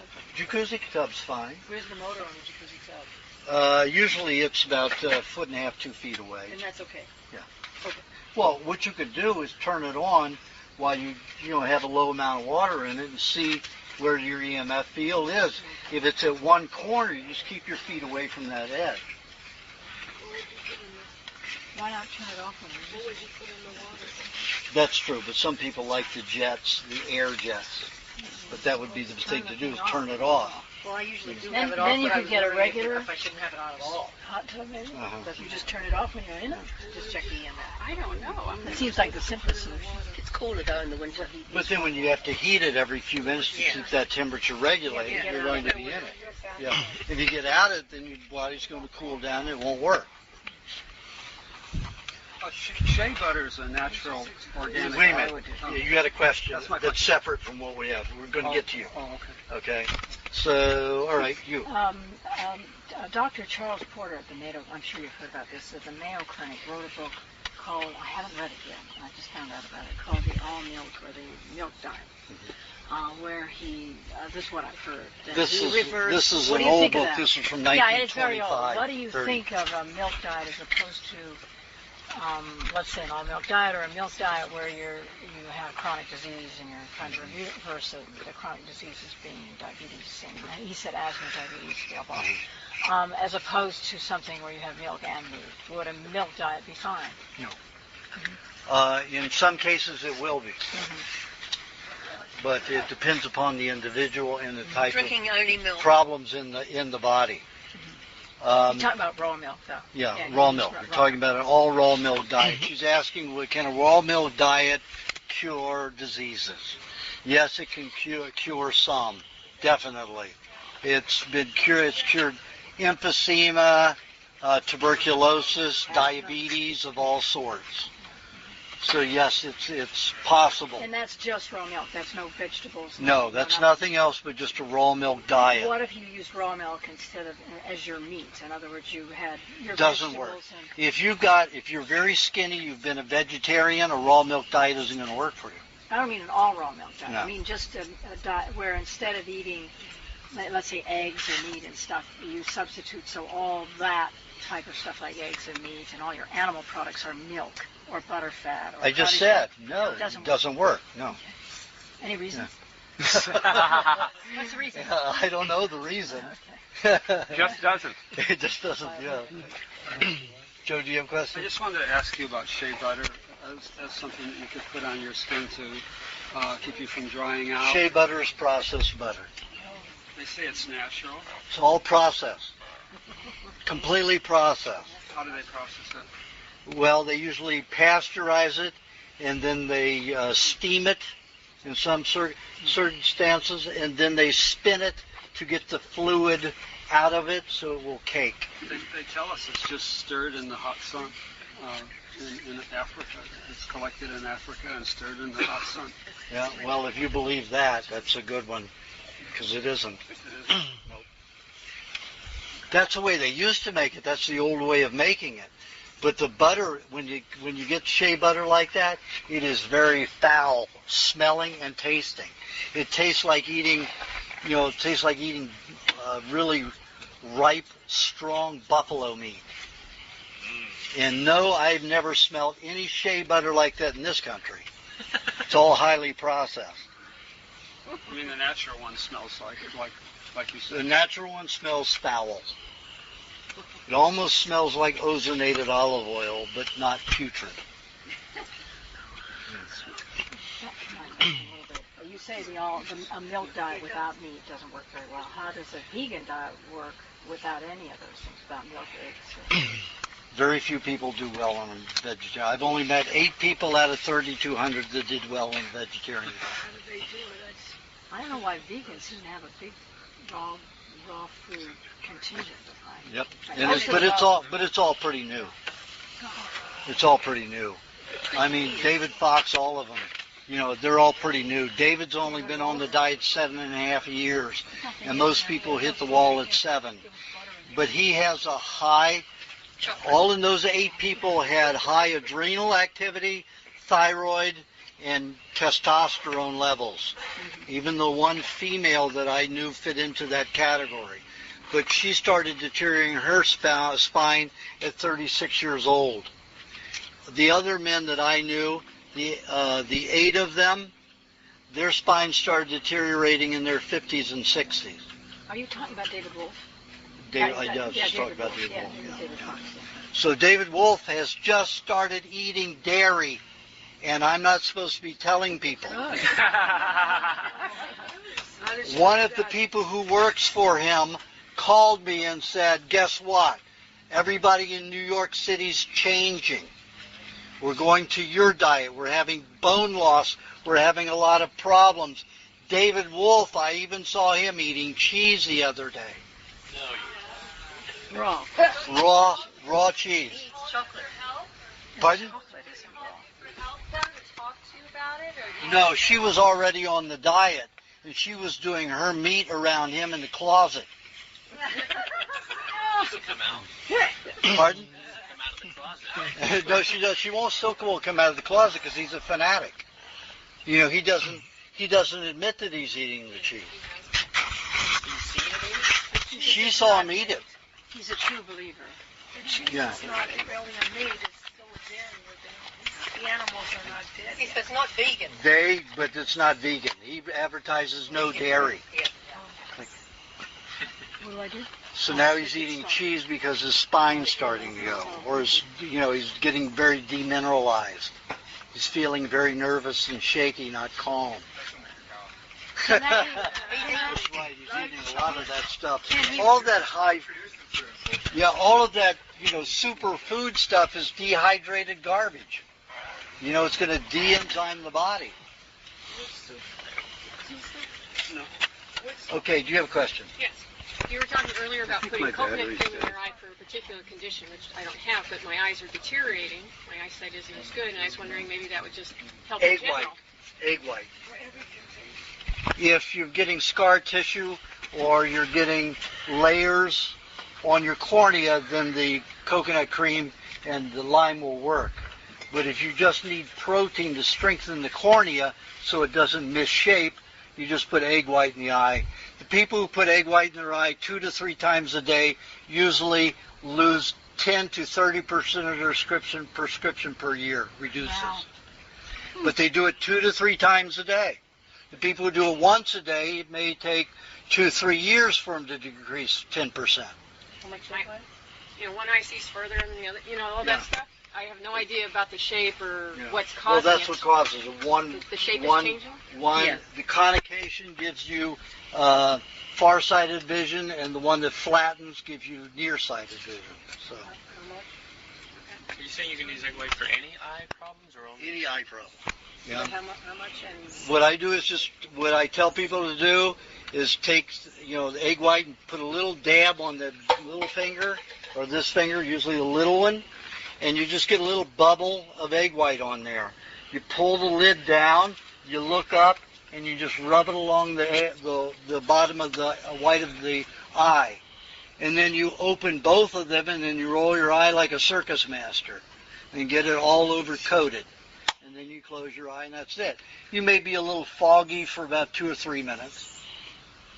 It looks like you're going through some foggy water there a little bit. It clears pretty quickly. For how long? Again, raise your hand if you got a question. Yes. Cataracts, that'll help. Cataracts, I would use both. Coconut cream and the lime juice, and I would alternate them using the egg white in the eye for cataracts. Yes. So the egg white, how long do you use that? You have quite a bit of an egg white. Do you use it? I eat the rest of the egg white. I'm eating eggs all day long, so Yes, you can you always get it. take one of your egg whites and do it in Exactly. the diet. Okay, well, some of us can't eat eggs all day long. Yeah. So, how long do you keep putting your finger in it? And I'm just assuming that at some point contaminates the egg white. If I do it, I eat an egg, I use it, and then eat the egg. Yeah. That's it. Then the next time I use another egg, I can do it again if I want. Yeah, that's what I do You too. mean a dirty egg white? Is that what you're worried about, the dirt on your finger? Well, if you use it, because I don't eat eggs. They don't like me that well. So, I don't eat that many. So I don't have, so I have an egg white that I would use consistently, because I've done that. Well, then I would suggest you take one of those little, 1 ounce or ½ ounce little containers, put a little egg white in there and close it. Yeah, and just oxidized. Keep it from oxidizing. Oh, so it's Yeah. deoxygenated. We're just using quail egg. Pardon? What about it? Same thing, egg white or something? I would use a combination for that. Because that's always the scarring. How do you pronounce it again? Keratoconus. What is that? It's a scarring of the inner layer of the cornea or right on the iris itself. I've got an egg white method I've been using for the last few months. What I do is, before I go to bed and when I get up in the middle of the night, I always use some eggs. I get an 8-ounce jar, I crack the jar in the egg. I stick my fingers in the egg white and I just keep my eyes open a slit and I just rub it all over it. Kind of keep them slit and I down the egg. And then when I get up in 3 or 4 hours, I do the same thing. I do an egg and I stick my fingers in there. I just keep my eyes open a slit and down the egg. It's much faster than doing that Aajonus. I could never get around to that, But most people won't like that egg white all over their eyelashes and everything. I'm single, I live alone, so I don't have to worry about So they're not worried about your cakey white all over, the dry cakey white, because you will have that. But it comes off in the shower in the morning. Okay, Jim. What would you suggest for teeth whitening? Plain coconut cream. Well, Termin clay with coconut cream is the best thing you can do. But just remember, the teeth are discolored. If you don't drink tea and you're not drinking coffee and you're not smoking, most of the discoloration is coming from the brain through the nerve. And the toxins are coming out. Penicillin is one of the greatest. Tetracycline is another one. Tetracycline turns the teeth gray. Cocaine turns the teeth gray from the inside out. So almost all discoloration comes from the inside out. So no matter how much you brush and try to whiten, unless you put peroxide on there like they whiten teeth with, but that damages the dentine about 5 to 10 layers in. So you're damaging your dentine, you're more likely to have cavities. So you're saying use clay like a toothpaste? Yes. Use it with coconut cream. Yeah. Once a week? That'll help get rid of any stain that is a stain from food or from bacteria collecting, eating the food, or the toxins that are coming from the brain, and the body has used minerals to bind with them, to cake on it. That's what plaque is. Plaque is toxins from the brain dumping out of the gums, and the body using concentrated minerals to coat those to keep them from damaging the dentine. And that is plaque. And if you leave that plaque on too long, the toxins like the mercury, the thallium, the lead that comes out of the brain will eat through that. It will dominate even a massive amount of alkalinizing minerals and get through and damage the dentine. So you still have to remove plaque. If you use coconut cream, and lemon juice once in a while with some carbonated water, it'll break down the plaque. Toothpaste is bad. How often do we do this? Very bad. It's like. Pardon? How often do you brush with the clay, coconut? Whenever cream? you want. It's like jeweler's rouge. Coconut cream and lime juice.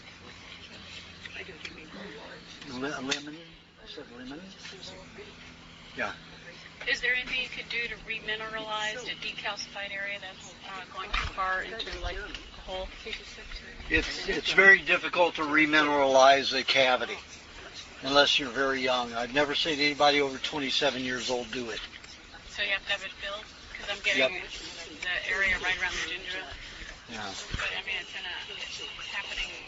Is that because it's all the toxins? All the toxins, yep. And there's no way to. And you've got to brush every day. Well, yeah. Yeah. With coconut cream. Coconut cream and the clay. Putting the clay on at night. Mm-hmm. I wouldn't put clay on at night. You said to roll a little. I said just if you have an infection. If you've got an abscess and you've got pus coming out, you put that in there, not as a regular thing on the teeth, because that'll demineralize the teeth. More? Yeah, it'll demineralize it more. Why? The clay will, if you leave it on the tooth. Why would it demineralize? Because it's drying, it keeps drawing out. But you're wet in your mouth. Pardon? That's when it works. She says you're wet in your mouth, so. You're wet in your mouth, but you know how absorbent clay is? Yeah. It's continuously absorbent. I thought it'd be pulling out the mercury and heavy metals that are in your mouth. Yeah, but if you leave it in there thickly on your gums, it's going to demineralize your dentine. We talked about that before, and I thought that was something you were quite happy about. No. I'm happy with you, brushing your teeth with the clay, as long as you have some kind of a fat with it, especially the coconut cream, especially fermented coconut cream. But I'm not happy about leaving clay on the teeth very often. But you just said people didn't like to do it because they look messy. That was all. I remember discussing it. We discussed it. Yeah, I remember. But it wasn't about leaving a lot of clay on the teeth. Okay. Because it will demineralize the tooth. So what's the best thing to fill a filling with? Raise the hand. Yes. It has clay, butter, and apple cider vinegar. Yeah. I mix that up. I brush my teeth with it every night. It's a small amount of clay. Now, is that safe? That's fine. Okay. That's one of the recipes in my book. Yes. Yes. Sorry, what's the safest filling Which material? What? The safest filling material for tooth filling? It all depends upon your body. Some people are sensitive to some things. It's mainly, though, the adhesive that they use, the epoxy, that has the biggest reaction. And they use very toxic epoxies, and you have to find mild epoxy. The problem with the mild epoxies is that they'll pop out quicker. But they also allow the teeth to grow, the tubules to regrow. Now, I've got a facial that I have to have replaced about every year and a half because it grows out. The tooth is regrowing underneath, so it's pushing the filling outward. So it's got this whole big filling that's coming out that's misshaped. And then I have it filed down, but when I have it filed down, then it pops out, so then I have to have it refilled. But the teeth is healing. But it's taken me this long to get to this place where my teeth are actually starting to regenerate. Oh, you can regenerate after a while. It's taken me 40 years to get here. So. Yes.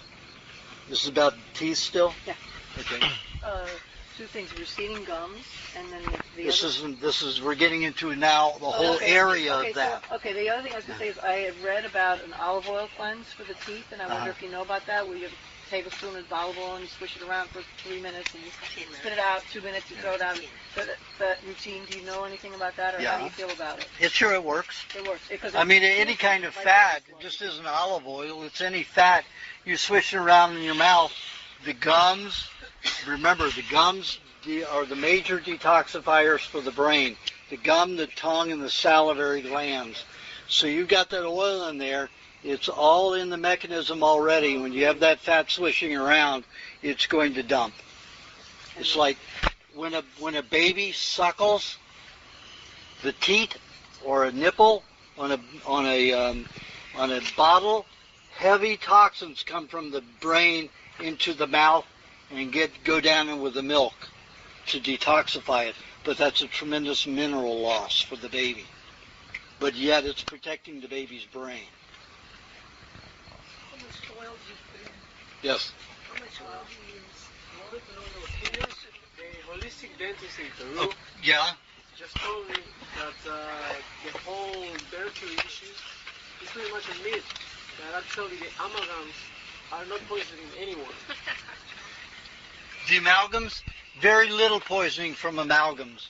The major poisoning of mercury comes from vaccines and injections. Very little mercury comes from the teeth. You can damage, though. It does cause a lot of damage directly in the nerve to that tooth. But it doesn't cause all the total disease that a lot of dentists are claiming. Even the vapor coming off it? When the mercury vaporizes, it crystallizes. So it's a very finite crystal. It is not a liquid mercury like in vaccines and injections. So it isn't that harmful, except as it stays in the nerve in the tooth. And it will damage the tooth all the way up into the brain. Any advice for hearing loss? Pardon? Hearing loss.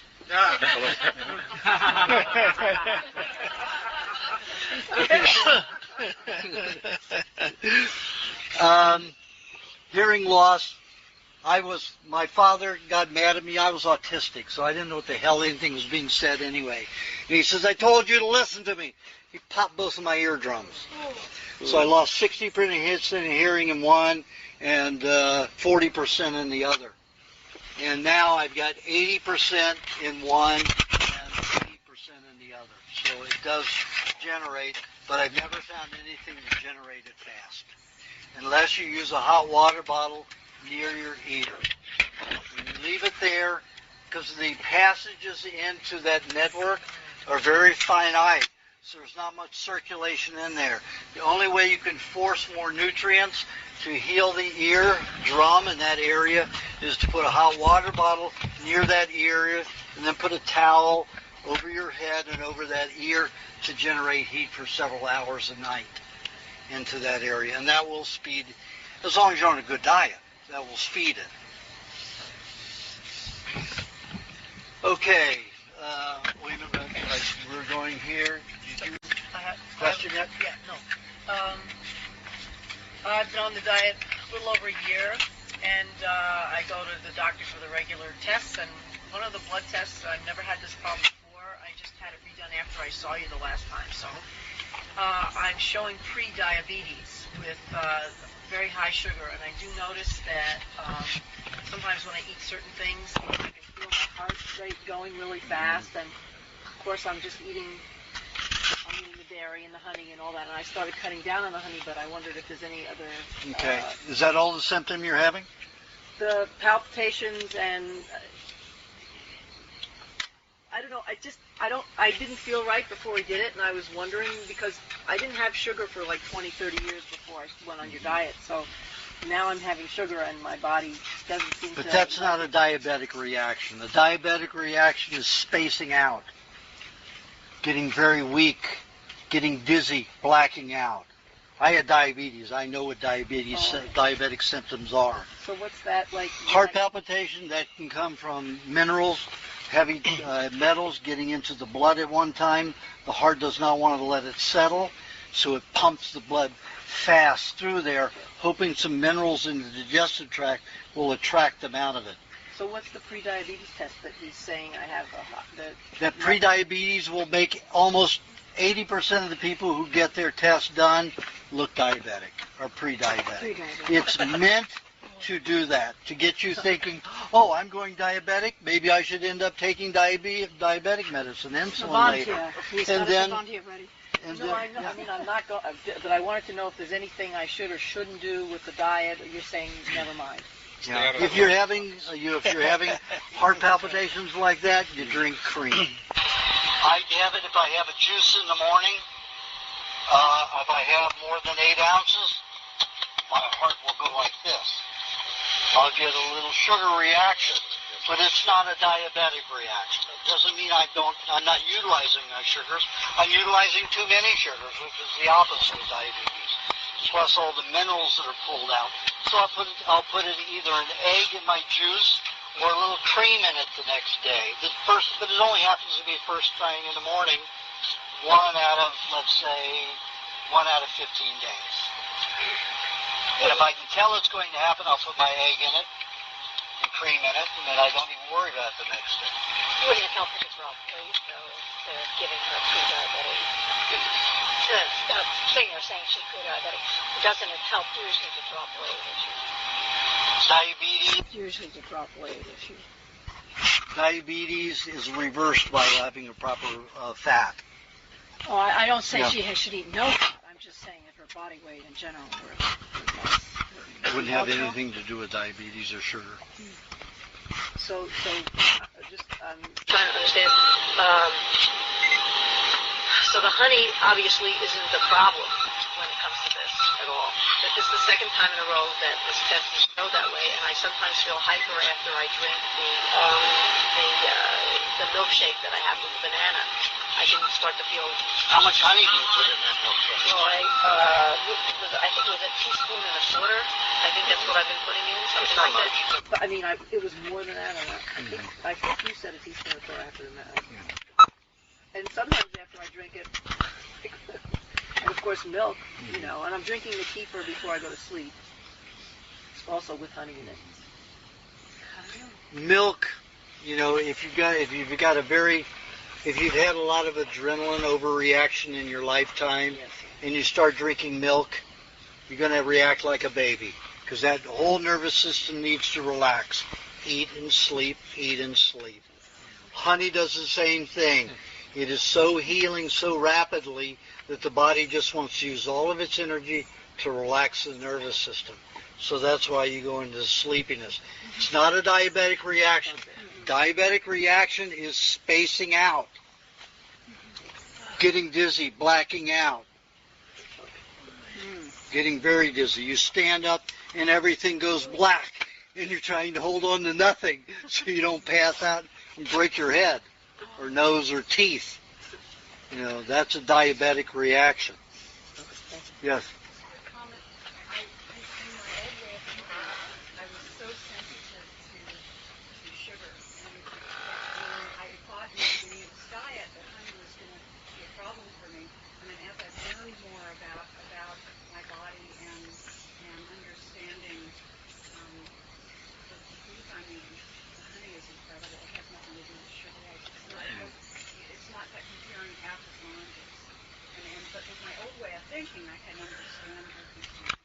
However, if you do get highly heated honeys, you will get a sugar reaction. Because the bee collects the nectar. The nectar, once it, the worker bee swallows the nectar, pre-digests it, It makes an insulin-like substance which converts 90% of the carbohydrate into enzymes for digesting mainly proteins and then fats. And then when it gets back to the hive, it vomits.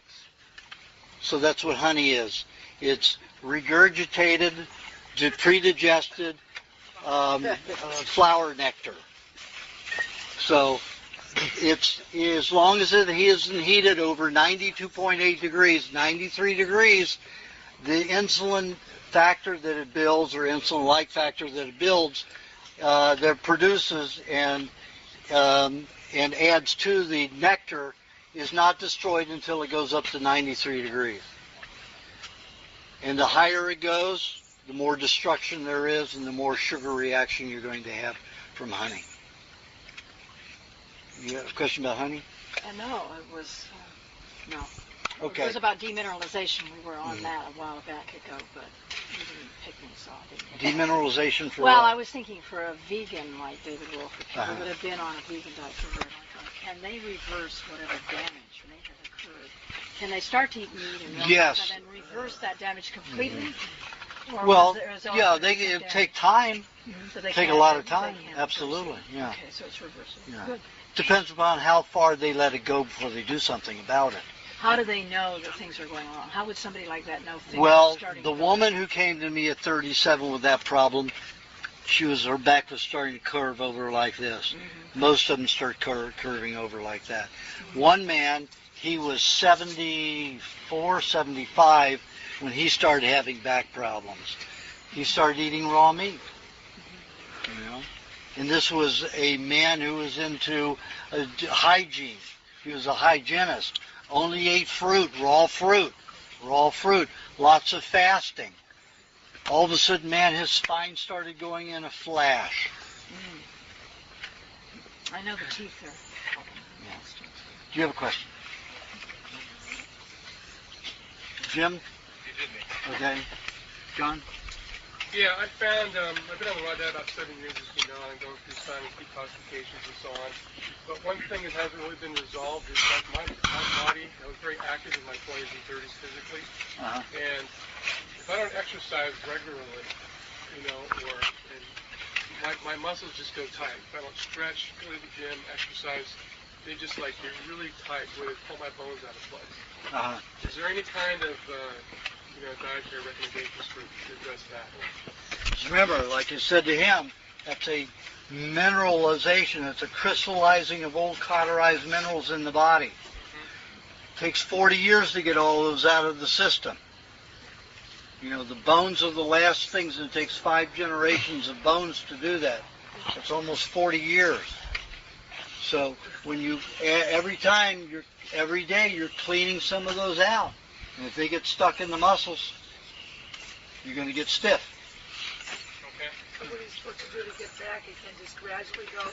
No, what I said was you have to use coconut cream to help dissolve those minerals. And eating the lubrication formula will keep you lubricated.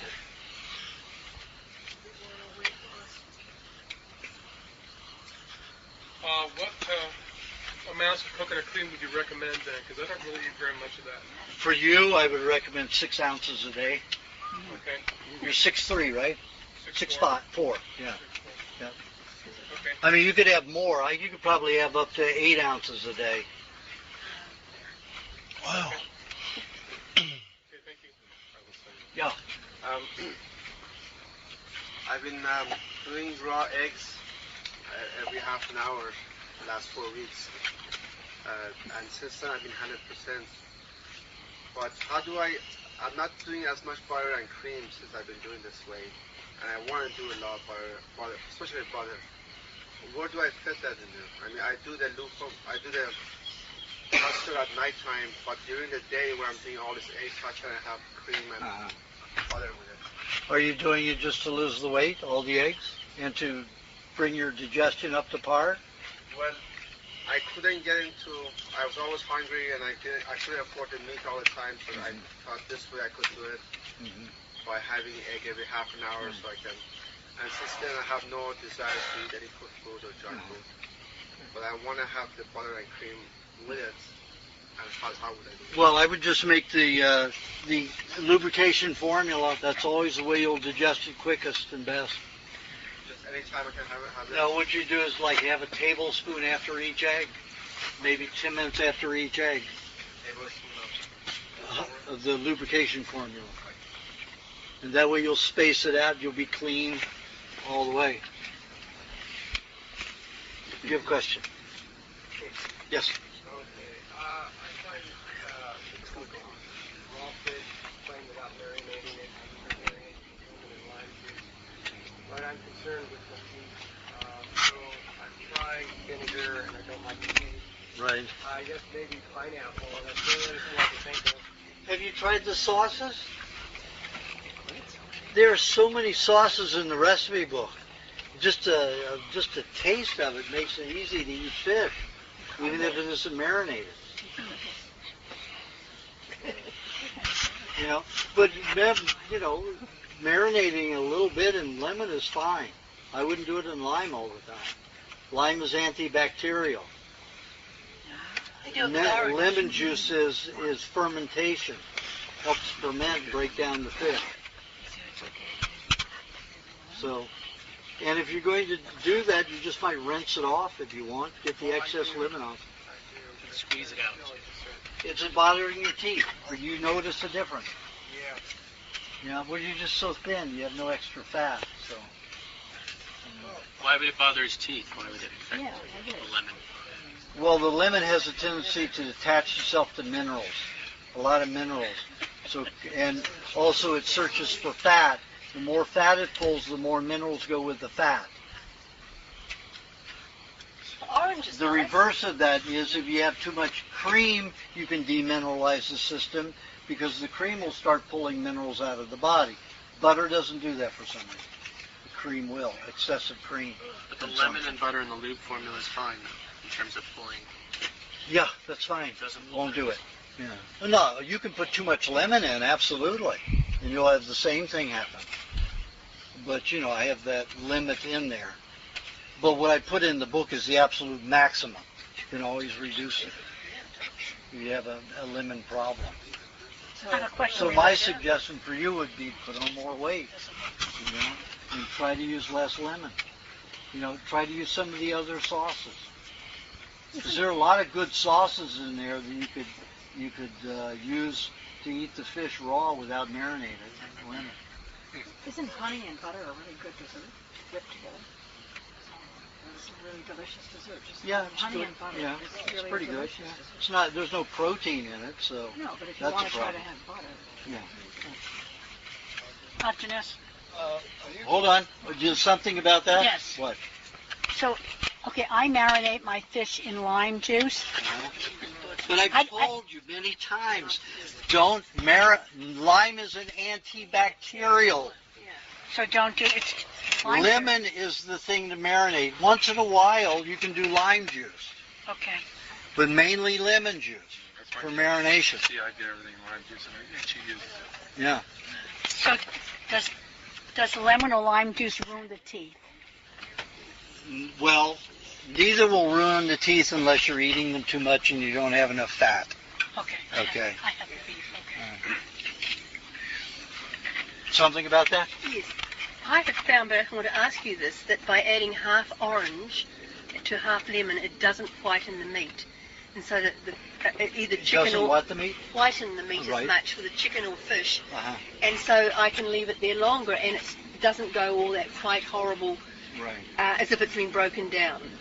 Is that anything That's against fine. that? You can use, I marinate sometimes in grapefruit Yes, juice. it's much better. Grapefruit juice in fish is phenomenal. Yeah. And it isn't near as strong, isn't even a fifth as strong as lemon. But some people don't like the taste of grapefruit. But the It's all up orange- to you and your taste. I love grapefruit. He didn't say how often. The orange and lemon is beautiful, just Yeah, if anyone orange wants to and try lemon it. is nice. It's a beautiful half and half. Japanese use oranges a lot for that. Right.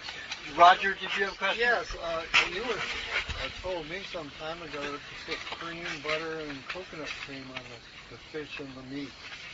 And that works pretty good. It makes it taste good because the Yeah. coconut cream makes it taste good. Yeah, but that's one of the sauces. Well, That's one of the sauces okay. in the recipe. Yeah. Reinventing the wheel. Do you have a question? Why would ocean water burn my ears?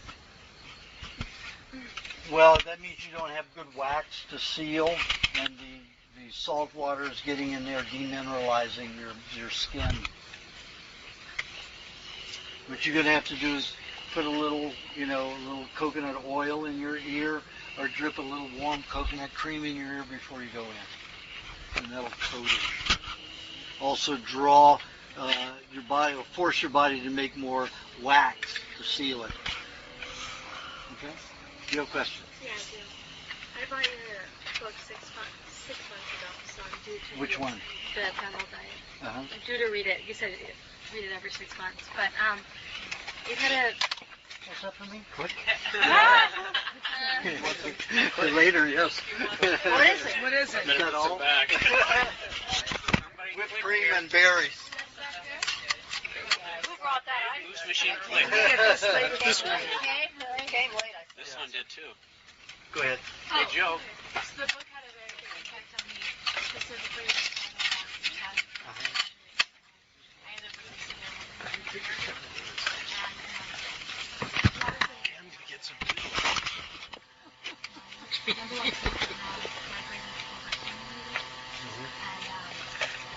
Almost like hyperactive, I can't focus. I was wondering what. I'm sure there's a lot of things to follow from that. What was your Fish and cream together. She had a head injury a year ago, was it? And her brain is hyperactive, and she wanted to know how to calm it. And I suggested fish and cream together. Not a lot of cream, but fish and cream together. Don't sit down and drink a half a cup with your fish, because it's going to coat your fish and you won't digest it. But you could use like 3 tablespoons with a fish meal. And drinking like a tablespoon of cream about every 2 hours is going to help protect the brain. Remember, cream protects the brain and nervous system. Butter does not.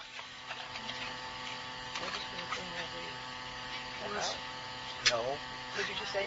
I said every hour and a half. Hour and a half. I knew there was a half and a half somewhere. Do you have a question?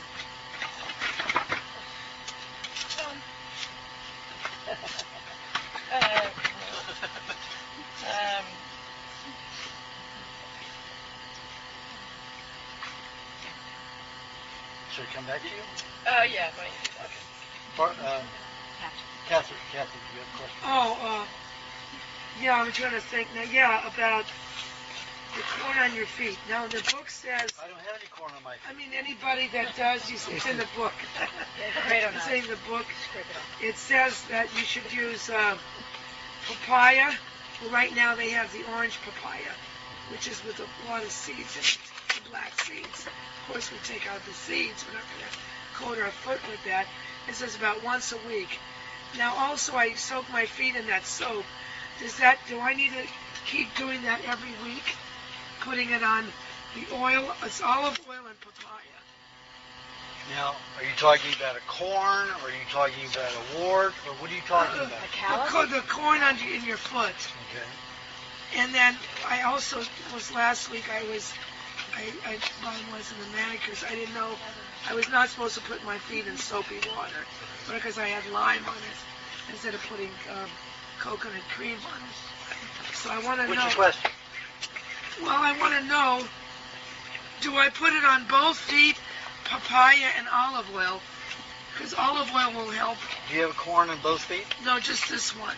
Well, then why would you put it on both if you just have Because to corn on take one? out from the soap from last week. Well, I already told you what to do about Well, that. I already washed it off. That's only one time. Don't I have to continually apply? Remember I told you to do it for maybe 4 times? 4 times a day. No, I said put what? I said put what and clay. Clay and papaya. Okay. papaya. You coat the foot with it. You use the sportser, the That's what I did. moisturizer. Okay, you do that every day for 4 days. I didn't hear 4 days. It wasn't on my tape. That was when your tape ended and you turned it over. I didn't. No, I mean, it's... Well, Yes. I probably pretty much absorbed into the skin. So you just take some time to get out. So I could start for 4 days again. You could try it. See if that'll absorb it out of your skin. Which she did. She went to a pedicurist to have the, pedicure done, and she had a corn to have that worked on, scraped away as much as possible. They told her it was deep root. She let them I told her to take lime juice and use nothing but water and lime. And if you want to use something on your cuticles, you take coconut oil, for then put on the cuticles. But no soap in the water. She let them put soap in the water. Your lime juice is an antiseptic. They love to use alcohol, while they're cutting and trimming. Lime juice is your antiseptic. You just explain all that before you get started. If they're not comfortable with it, go to somebody else. Okay? So what happens now? There's all this damage. I waited. I thought it was only one day. I just told you to do. I know. Now tomorrow I'll start it for 4 days. 4 days in a row. Okay? You have a question? When I have digestion problems, not problems. Slow. Yeah. So when I eat the meat, I always am craving something right after it. Like I have to chew gum, xylitol or something like that. And it's very irritating. Suck an egg. Suck an egg. Don't like me. I can't do it. I can only, you brought me on that one a day and my custard. Then you can only have honey, or get some bees, some honeycomb. Yeah, So I have you honeycomb. You have the beeswax, you chew on that, that'll get some enzymes going. After the meat. Yeah. We eat the meat and cream, that's what mine is. Yeah. And then you chew on the honey. Yeah. Easy, very easy, yeah. Tastes better, too. Yeah. Chewing gum, aspartame, and that No, it's none of that. Sure it isn't. They've got 11 names for aspartame. Xylitol. Xylitol. Xylitol. That's all it is. I read the label. They've got 11 names for aspartame. And if you want to know every name, 9 names for aspartame. And some of them they're calling it natural because they wash it. They're calling it clean and natural and good for health food in people. So look it up. The 9 names for aspartame. Find out what they are because they're on almost everything. It's bothering me. Yes? So just concerning the beeswax, I'm just wondering if it has any health properties. Yes, it helps the skin immensely. The hydrochloric acid dissolves it, and it helps the skin, helps build, protects the ears, it helps do a lot of things, protects the eyes. So you just swallow Very, it? very helpful. Chew it. Just swallow it? You chew it. You chew it, and if it gets too dry, just put a little butter in your mouth with it. And you swallow it at the end? Swallow it. Swallow It it. just breaks up gradually. Pardon? It breaks up gradually as you eat it. Not for some people. Some people don't have the right proper enzymes in their mouth. So some that, but yours, you have a good mouth. You have good activity in your mouth. You have good bacteria and enzymes in your mouth. Some people don't have that. Do you have a question? Yeah, I was wondering if you could... Linda Jack. I was wondering if you could talk about the drives and the lanes in the brain. Like, can you describe what exactly they are? How it would affect you in your everyday behaviors if you have some shut off? Well, can you explain what the drive is? When I do the irises, pupils that don't shrink when the light shine the light in their eye, that's a sign that they have certain lanes of their brain closed. That doesn't mean a whole area or cognitive center or motor center is shut down. That just means there's a limited passage of information going in and out. So when I look at each pupil, I say that there's 6 lanes in that eye, in this 6 lanes into that particular half of their brain. 6 lanes into the other half. So there's 12 lanes altogether. And depending upon how much that pupil will shrink, that tells me how much of the brain is open and available. If you shine a light in the eye and that pupil doesn't shrink, that means that brain is not open very much because it's not getting the light. If it gets the light, if it's all getting the light, that pupil's going to shrink and limit the amount of light that gets into that brain. But it doesn't make anything cognitively worse. For most people, it doesn't. Pardon? Was it a difference between drives? You referred to drives in the brain. You said you had 6 drives working. Same thing? No, lanes drives, yeah. The same thing related to the eyes, you're saying? You call it either drives or lanes? Well, it should be just lanes. It's an indication. I thought you meant hard drive. Drives, lanes, same difference. Yeah. Okay, do you have a question? I'm going to give my question to Jack. Okay. Do you have any advice of how to, like, when you go on an airplane and they take away your food? I had that happen to me a couple times. They confiscated my food, maybe talked to the police. I'm not allowed on the plane. The food is in 4 hours. You're not allowed to take your food. What do you do? If you want to get beyond that, you take quite a few little small 3-ounce bottles. Take more. 3 ounce, and you can have 6 or 7 of them as long as they fit into 1 quart Ziploc bag. So 3 ounces of juice, milk every, 2 eggs. Pardon? I put 2 eggs in each. You can do that? Yes. Yeah. What if you want to bring food for your trip, like some ceviche or some butter? And now they're getting so strict, they're not even letting you take. They confiscated my ceviche last time. 6 months before that, they didn't. Well, if it's wet and liquid, they're going to take it. Anything that's like at all wet, yogurt, whatever. So you can't take milk. They'll take it. You can take cheese. You can take milk in a 3-ounce container, mini 3-ounce containers. Put it in your check-in. Check the cooler. No, because the radiation is very heavy in those machines. So is there any way around it? Letter, doctor? Yes, you can have a doctor's letter. I take a whole half a gallon every time I go. Because he told me. But I've got a doctor's letter. He told me I don't care if you have a doctor's Yes, letter. it's Only like take as me. much as you can eat on the plane. That's it. That's what he Well, I tell them I eat 2 quarts on the plane. I'll say I'm diabetic, and I have 3. I was diagnosed as diabetic. That's what my doctor's letter said. It doesn't say I still have diabetes. It says I was diagnosed as diabetic. Right. I was diagnosed as diabetic. So he has to eat every hour. So what do you bring? Will they let you bring? I take everything. They'll let you bring in larger containers with it. I take my whole. I'll take 2 of these. You walk in there like that? I take 2 of these. You walk in like that? With all his stuff. I mean, His his letter. in your hand. No, I have my bag, and I take it out and hand my doctor's letter. Do they X-ray it? Did they X-ray? Most of the time, they don't. What size is that? A quart? This is a quart. Do you take your green drink and your meat? I usually have my green drink in the morning, Okay. so I You don't take your have it in the eggs. afternoon. You take your eggs, oh, and the egg shells.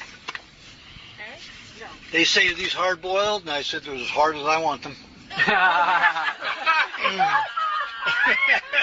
What if they weren't hard-boiled? What would they think? Because it's liquid. Oh. I know, they're stupid. They are really ridiculous. Have you had good success? I mean, most of the time, nobody takes. When I leave Los Angeles, I would say 75% of the time they don't scan my food. They never take my food away from me. They don't want to be responsible for a diabetic incident. There's no way they want to be responsible for a diabetic. This might be to my advantage. There you go. I should get a note from my doctor that I'm really Absolutely. diabetic. Yeah, absolutely. Oh, you're great. But you're Absolutely. not diabetic. So you lied. I got that. No. My doctor said I was diagnosed as diabetic. Why same thing. Right.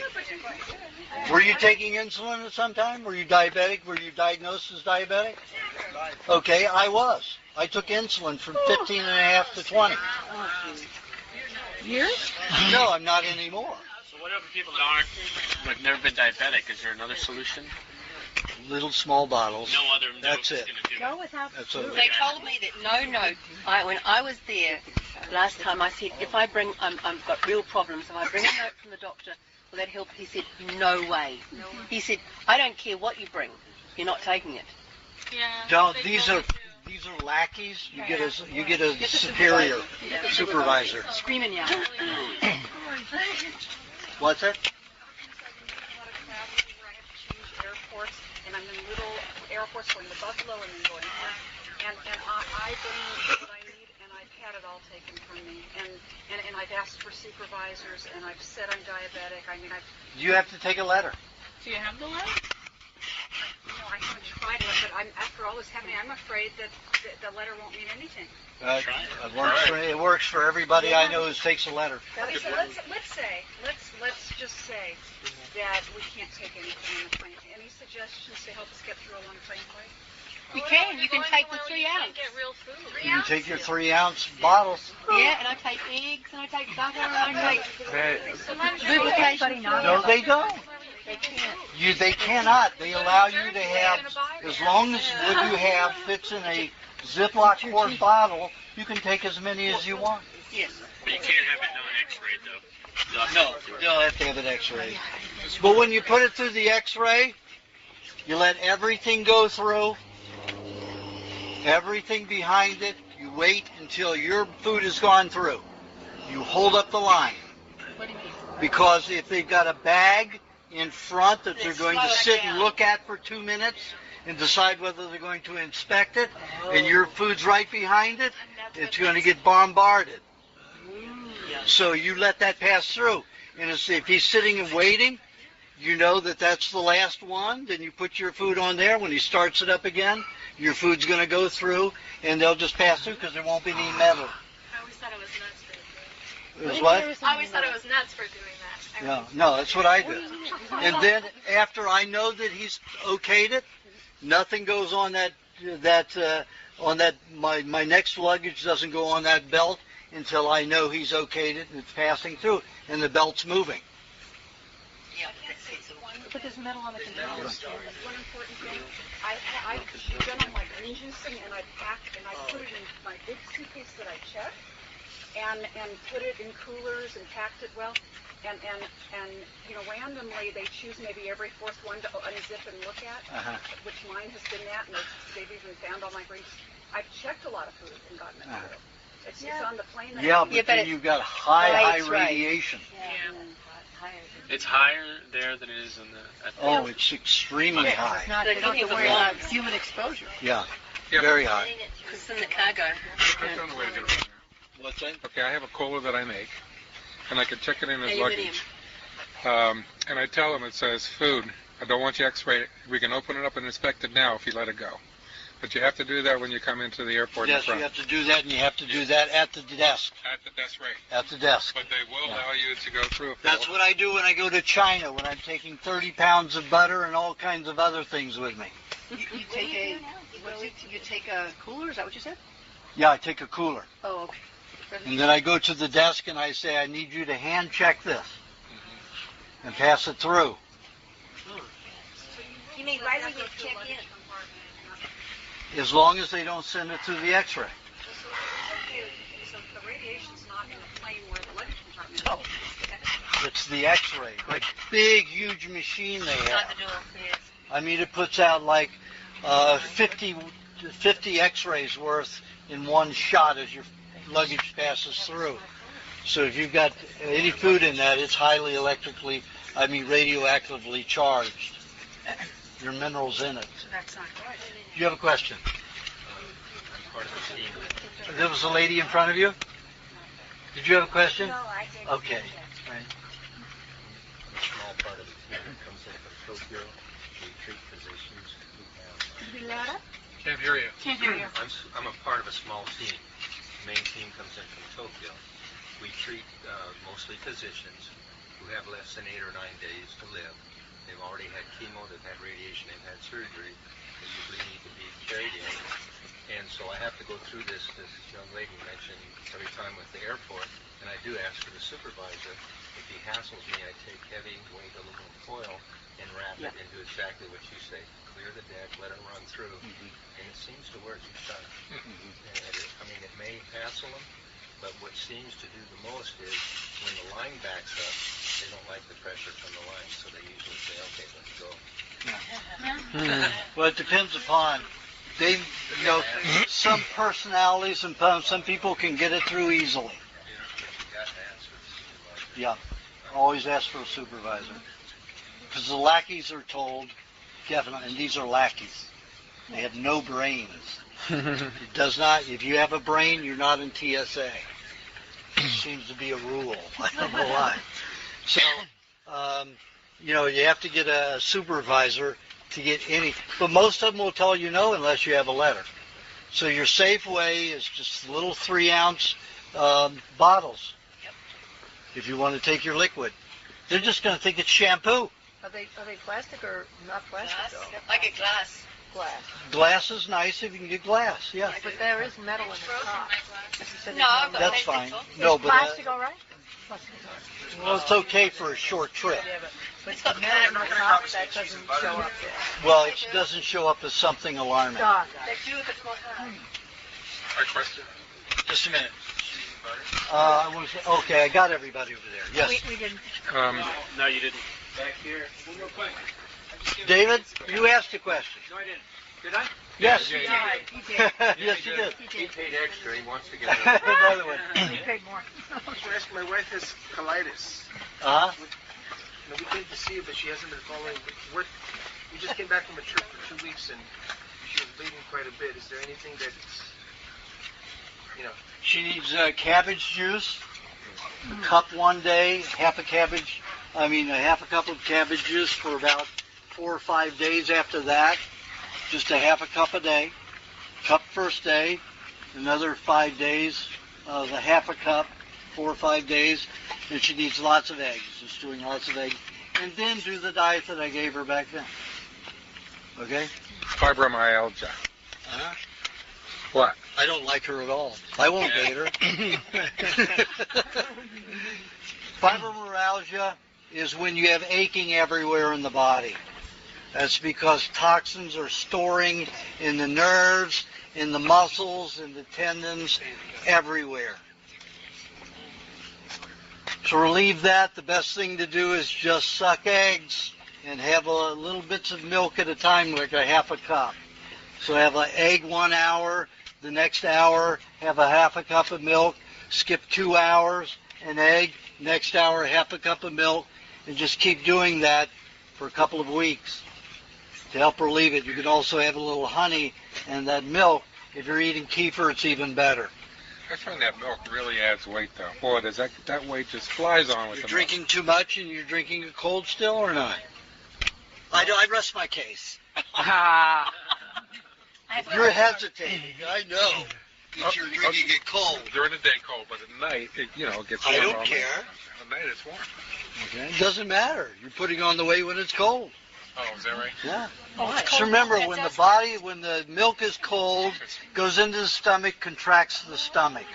Hydrochloric acid does not secrete, does not digest the milk, the lactate, nor the casein and a lot of the other proteins, and it does not divide and separate the minerals properly. So that it clumps, gets into the blood, you can't digest it properly, causes allergic reaction, the body will store it in the tissues. Something toxic. How come you never told me that? I did! Dozens of times. Last time, 3 weeks ago. Absolutely be toxic. Yes. Well, cold kefir is fine, it's pre-digested. Would that be bad? Cold water. Any kind of water is bad. I mean, but if you're going to drink the water, you drink it cold when it's Doesn't matter. Doesn't matter. Doesn't matter. How to make kefir real quick. It's 2 tablespoons of honey per quart of milk. You blend that into some of the milk, you pour it back into the quart jar, Then you put it in a cupboard, dark cupboard, and let it sit until it gets thick. And you might shake it a couple of times because the cream will settle on the top. And you want it to all digest together, so you may have to shake it a couple of times. Yes? Yeah, I have kefir granules I use, and I sit it out for 24 hours. Okay. Those kefir grains have been washed a dozen times.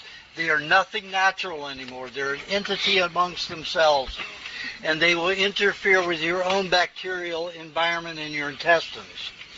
So if you use the bacteria in the milk to pre-digest itself, along with the honey, it's the natural bacteria that's fresh from an animal, and it's natural. And it will help your own bacterial environment. The grains will interfere. It'll digest the milk for you, but it's not going to help you improve your digestion. Okay. Yes. If you choose to fast on the trip, just not eat anything, get to wherever you have to go. After 5 hours, the protein level completely drops out in the blood.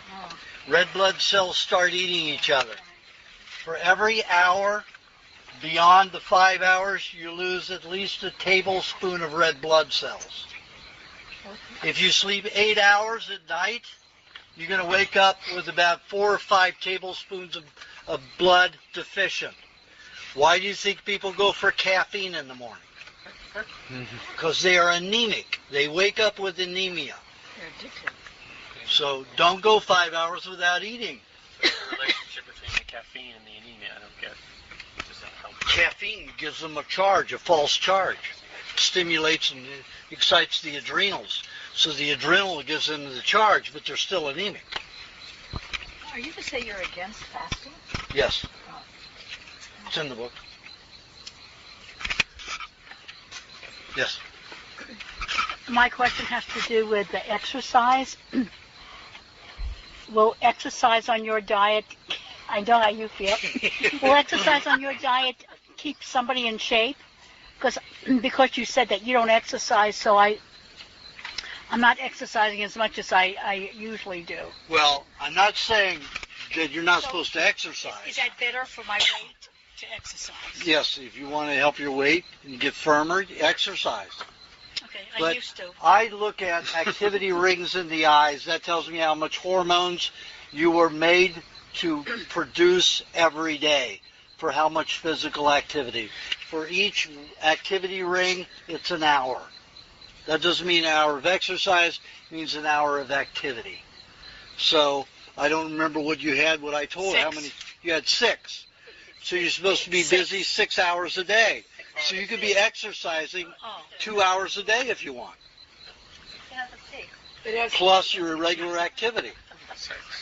But does that mean physical exercise, or you're saying something it's else? physical Exercise. Okay. Physical. Yeah. And singing is the most strenuous That's right, of you all. said that. 20 minutes of singing is like an hour on a treadmill. So singing can, if you're really anxious and in anxiety because you haven't burned your activity hormones for the day, you're going to be in anxiety and you will have to burn them up in anxiety. So just start singing or start exercising, do something to burn them. That's a misnomer, burning, to utilize the energy, to utilize those hormones. We don't really burn like a car burns. Okay? All right, what time is it? Late. 5:30. We're half an hour beyond, folks. Yeah.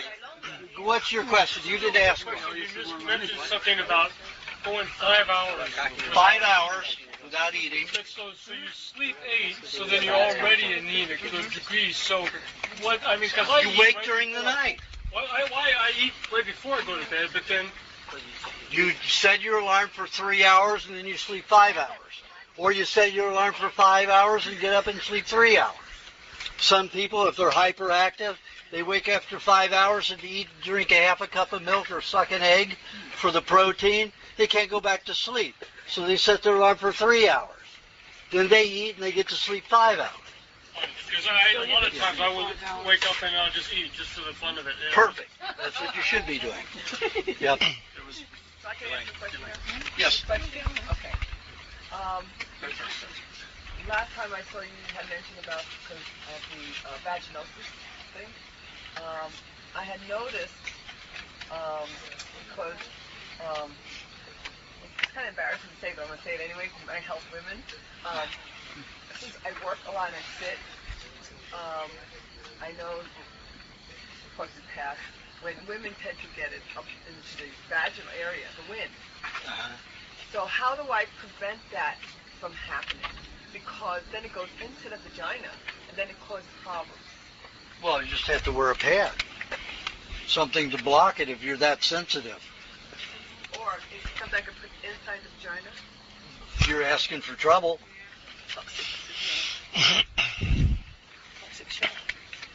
You're asking for trouble. Anything can mold that you put up there, even the sea sponge will start molding. What about on the outside then? Like I said, you can put something on the outside, a pad, or put something in your underwear to cover it. What about coconut cream? You mentioned about bleaching with that. So Yeah. Can I put that on the outside? Yes, you can. Does that help? You put it. Yeah, it'll help. Definitely will help. So you don't recommend? I'm sorry. You don't recommend that women use tampons? No, I don't. I don't recommend that women use anything up them.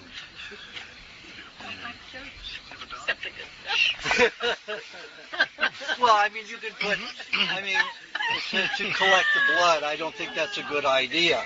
But you can put coconut cream up in you, coconut oil, things like that.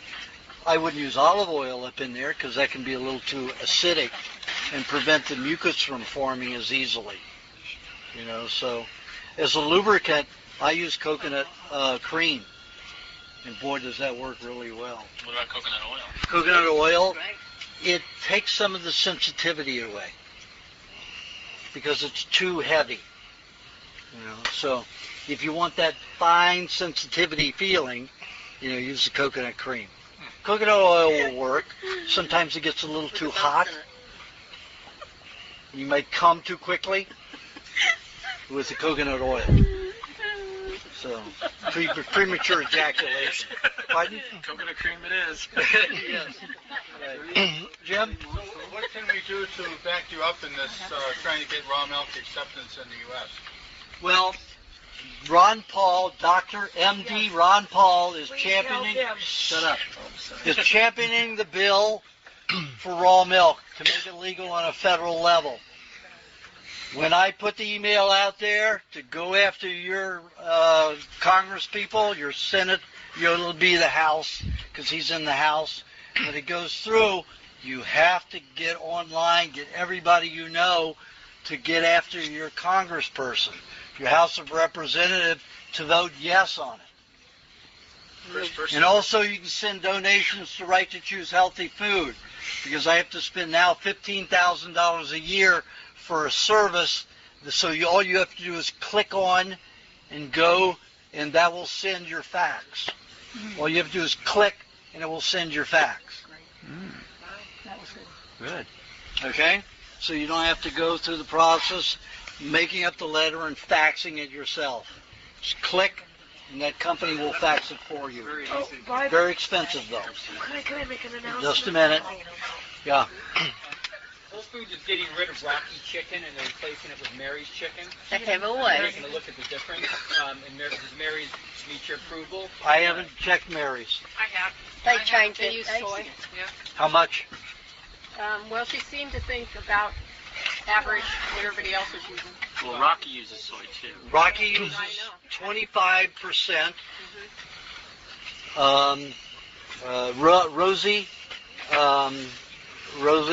Rosie Organic uses 75 to 80% soy. She's reconsidering because she's having thyroid problems. I was emailing her for a while. I don't know if she's changed her mind. Don't know. Anyway, I don't know what Mary's has. You don't know what Mary's has? You have to check. You have to call. So the biggest issue is how much soy, right? How much soy? Never over 25, 35%. And what about whether they're cooking the food or not? I know Rosie cooks it. Is that true? That Rosie would... They have to cook the soy. Rosie is so dishonest. It's amazing. Because I called them and I said, wait a minute, you're feeding them 75 to 80% soy and you're calling it organic soy? You can't feed poultry soy raw. It has to be chemically and heat processed. Then if you're using a chemical with it and you're heating it and changing the chemistry, it is no longer organic. And they say, well, the FDA allows us to call it organic if the soy was raised organic. I said, but it's not in organic form when you're feeding it to the chicken. Well, it doesn't make any difference. We can say that. Okay, so they don't have any. So the only issue with Mary's is not more than 25% soy. That's better. 25, 35% soy. Is there any other issues, like how else they treat the chickens, whether they give it outside? Of course. They're not supposed to give any antibiotic or hormone. They need to be outside. And they don't have to be outside. They just need to be on a floor, not in a little cage. On a cement floor is okay?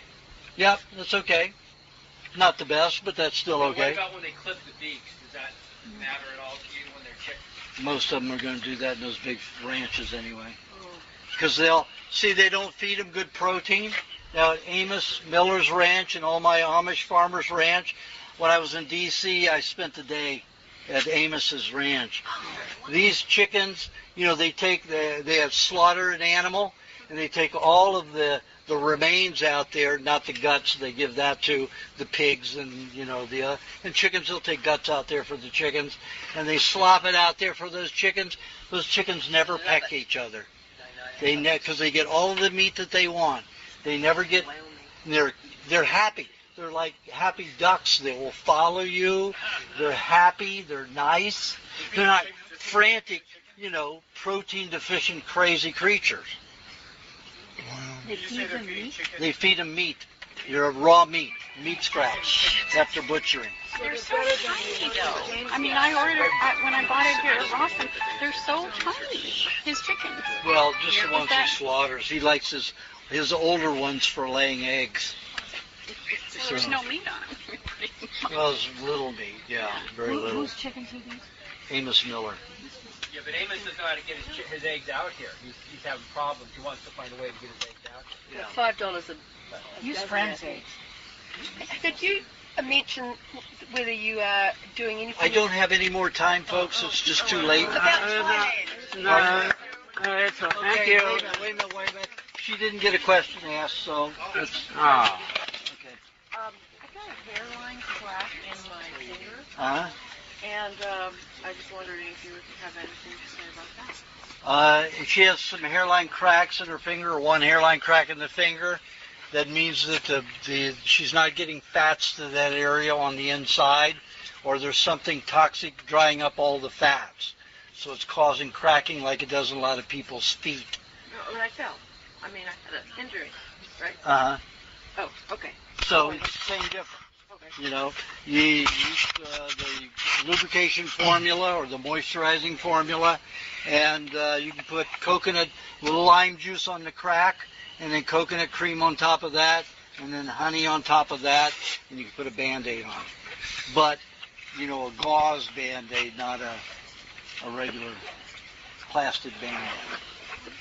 Okay, folks. Well, that's it. That's a wrap. Thank you. Do what? Raw steak on a dried crack, would that also be? No, won't work. It'll cause an acidity sometimes, and it usually won't seal it. Okay, so Only a fresh tear or cut or scrape. But I always put the lime juice on first, coconut cream, honey, and then the meat on top of that. Okay. That's the way I do it, and it works. What do you do with the meat after? I just want to mention something.